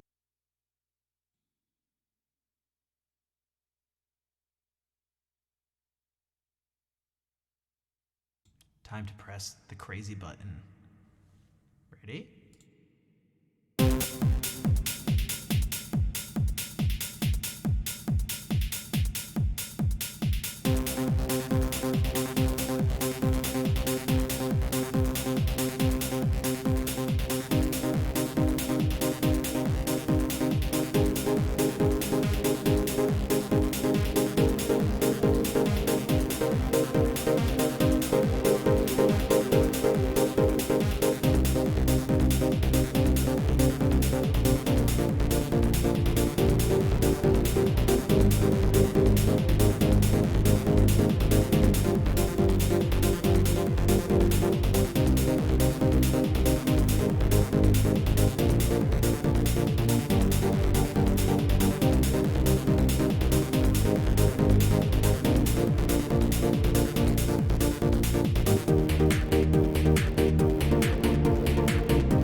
Mint, have you ever messed around with this stuff? This is, for me, this is like, oh my gosh, endless silly fun and inspiration. Sometimes these things are so, because you don't even know what it's gonna be. It's like, what do you even do with these sounds? Like, what's gonna happen when I press the key?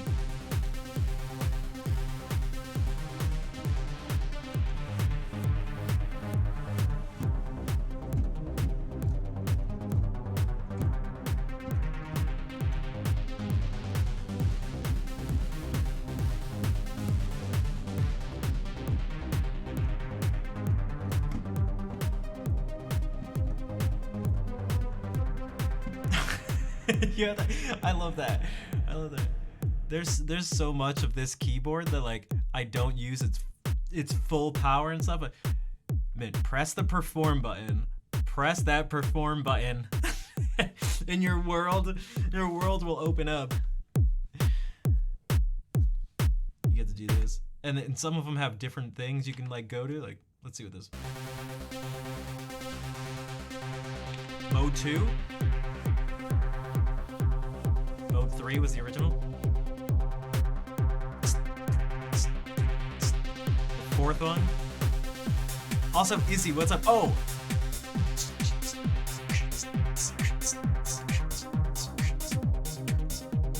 I wanted to use the robot voice, but ever since I routed the MIDI through Keysight, I never got it to route back to my DAW, so I can't use it. Because that would have taken it to a whole other level.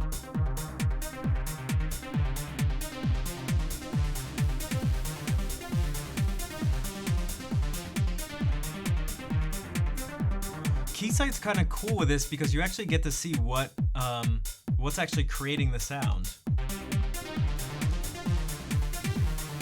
And some of the things I like doing with this is you don't press the notes just to hear that particular pitch. Like you can kind of experiment around with stuff. So, okay, so this is what happens when I press one note and go like.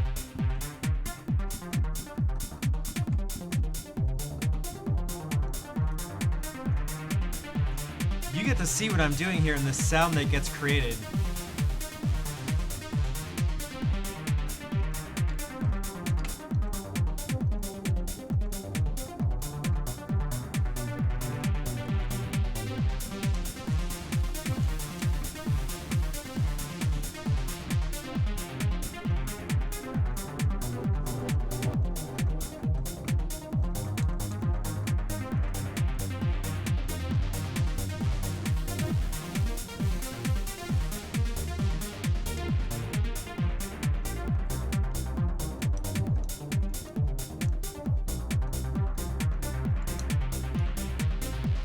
So it's like for me, it's like a fun listening sort of thing too, because I get to go like, oh, if I have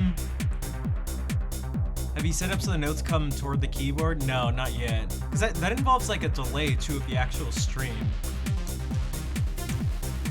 So I don't know if but I know, you know, Egglyburst who made this thing. I know that's how he has it set up. The first time I saw it, for like the first couple seconds, I was like, wait a second. I got like dizzy. I was like, what am I looking at? How is this real?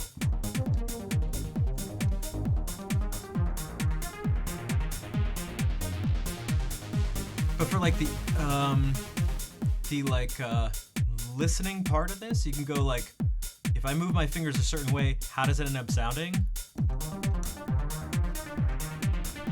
It's like, okay, that's what this motion sounds like. It's not just the first 5 notes of a C minor scale, like up and down.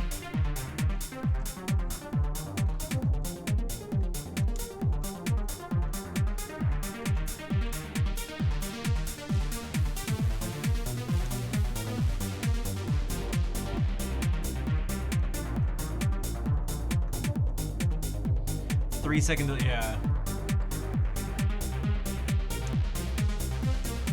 He's really good at he hits all the notes right as they come out. I don't know how he does it. He's a perfect score every time. Oh, we didn't. What's this one?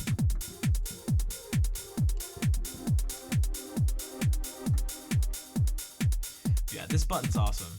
This button's cool. because it doesn't just have this stuff, but this is where I get my that string sound that I love so much.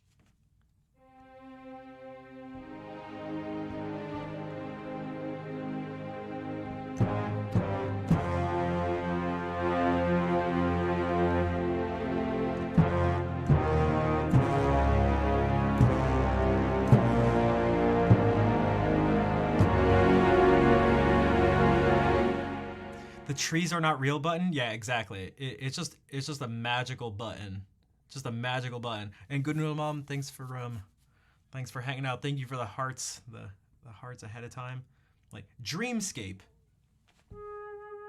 Whoa.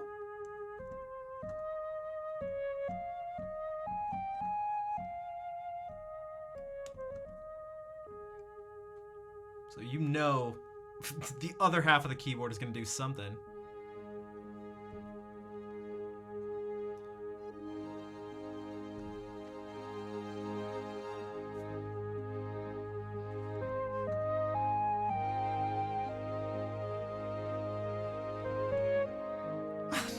Oh my god.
Well, thanks for that little counter melody.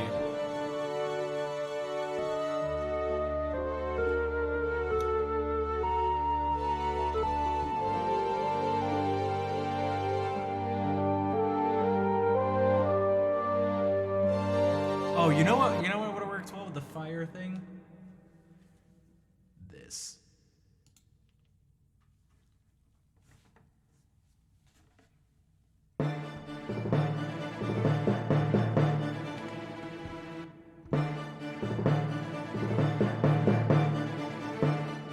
Prepare for battle.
Um, you know what I never use that I should do more? Oh God, but it's hard to like. I need to like sort of practice it more, which is using an octatonic scale is really good for this and building.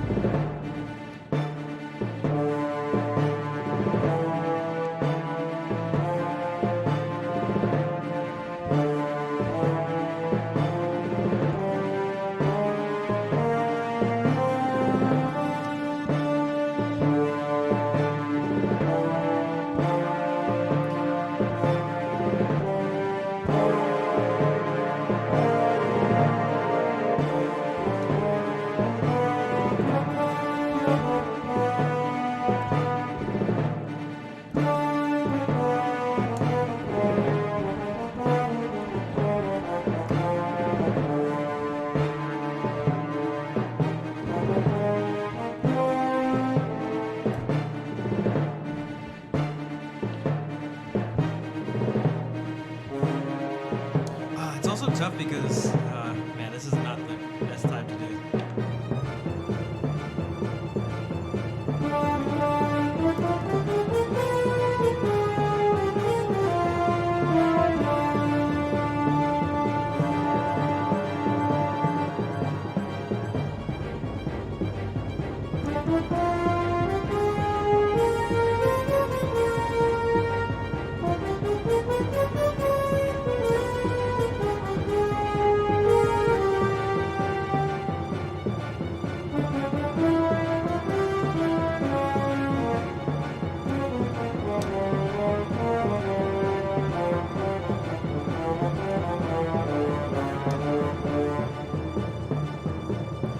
It's really difficult. I have to do more. I have to do more with that on its own so that I can actually use it, like we were talking about with improvisation yesterday. It's too conscious. It's not, the patterns and stuff aren't ingrained.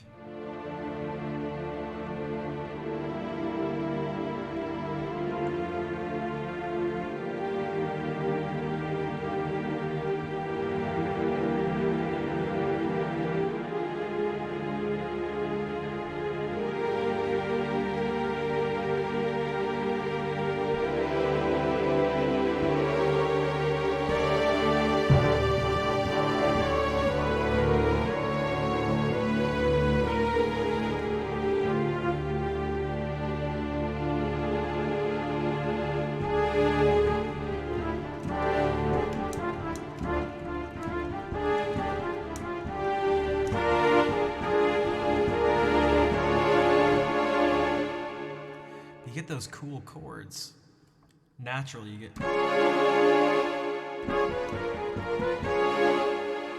which is reminding me kind of like of the Rite of Spring a tiny bit.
that's a different scale. That's also FF7 for the.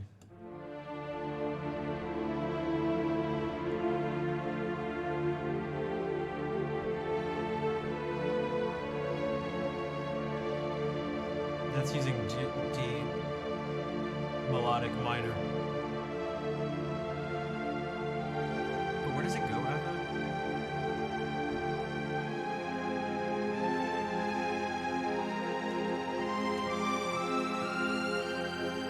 Oh yeah, that's okay. Yeah, that's the sound.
Should go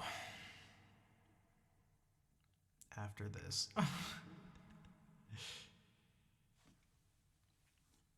We'll leave with something peaceful.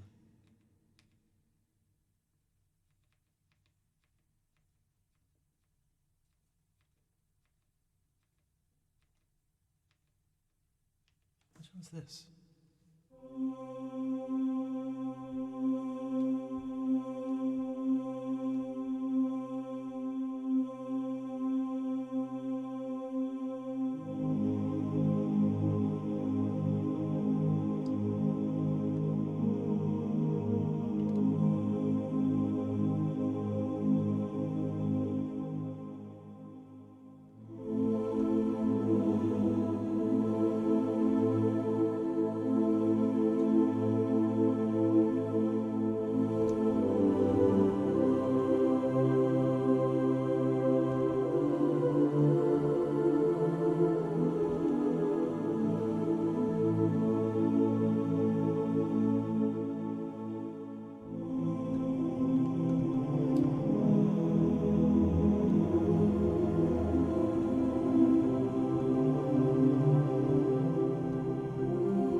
Um, keep on watch. Keep on.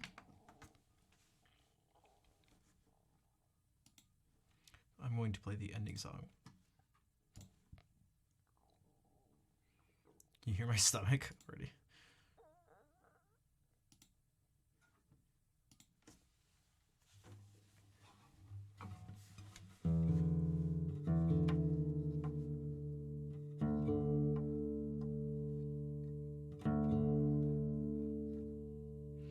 You are very welcome, Easy.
Thanks for all the hearts and the claps.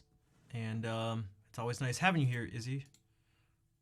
Yeah, it can be tough. Man, there's people from like all different time zones right now. It's streaming so tricky like that. We have people who are in the same exact time zone as me right now who actually live pretty close. There's Mint who's... You're actually like... You're in Korea, right? People on all sorts of continents. Like, Izzy, where are you? Like, what time zone are you in?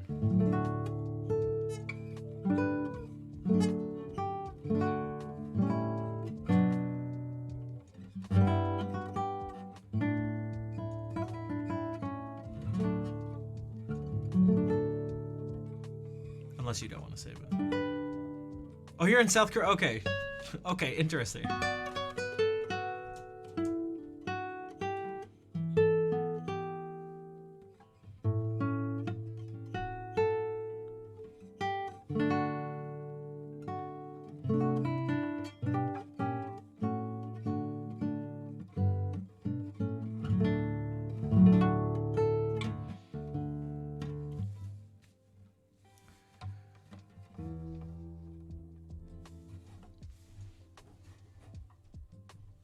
Okay, we're gonna find someone to raid. Thank you all for being here. I know it's sort of a strange stream, which I saw in the reflected in the viewer count. But if there's anyone who enjoyed the stream and is able to help support by following, subscribing, cheering, donating, anything like that is super helpful. So that, well, so I can keep streaming, I guess, to put it simply.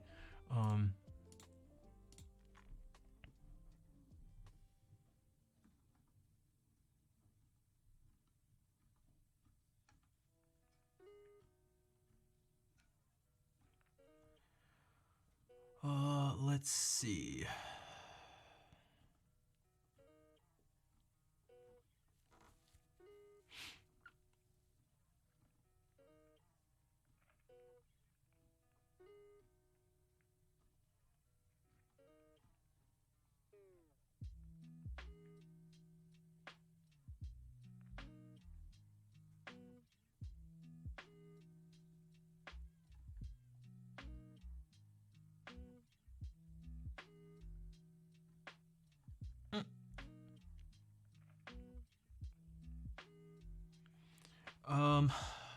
I don't know if I feel like I'd like to have as few things on the screen as possible. That's just my own thing.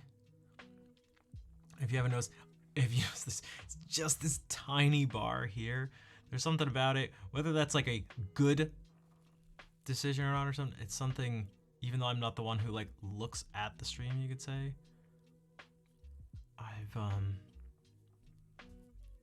It's something I really like. Like, I didn't even like the donation bar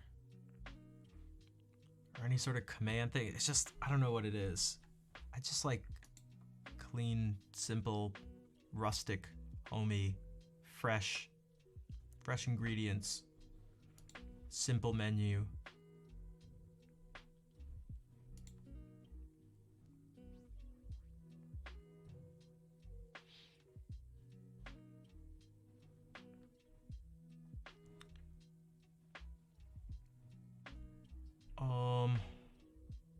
HelloFresh. Those are. I mean, if there was a, if I was sponsored by someone and they wanted me to put some stuff on there, I'd be like, oh, I guess so. I wouldn't like it though. I don't even want to have this. I don't even want to have that.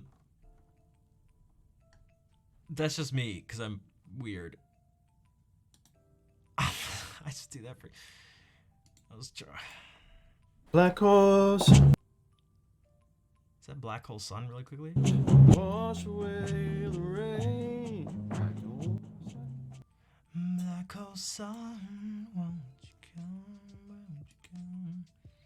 All right, music is code is, I guess, looping Black Hole Sun. Use headphones for best sound.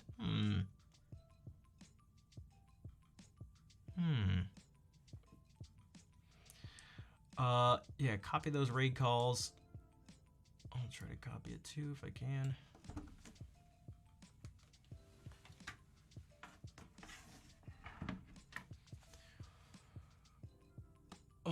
Happy birthday to Handel.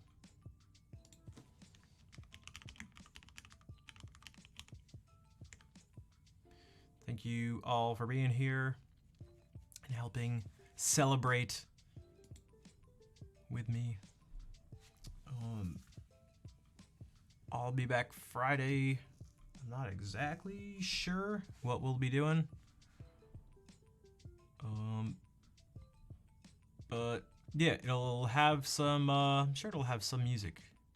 Some music will be there, but yeah, so I'll be back at 6 p.m. Eastern Standard Time. I hope to see you all there. In the meantime, let us say greetings. Music is code. I will see you all later.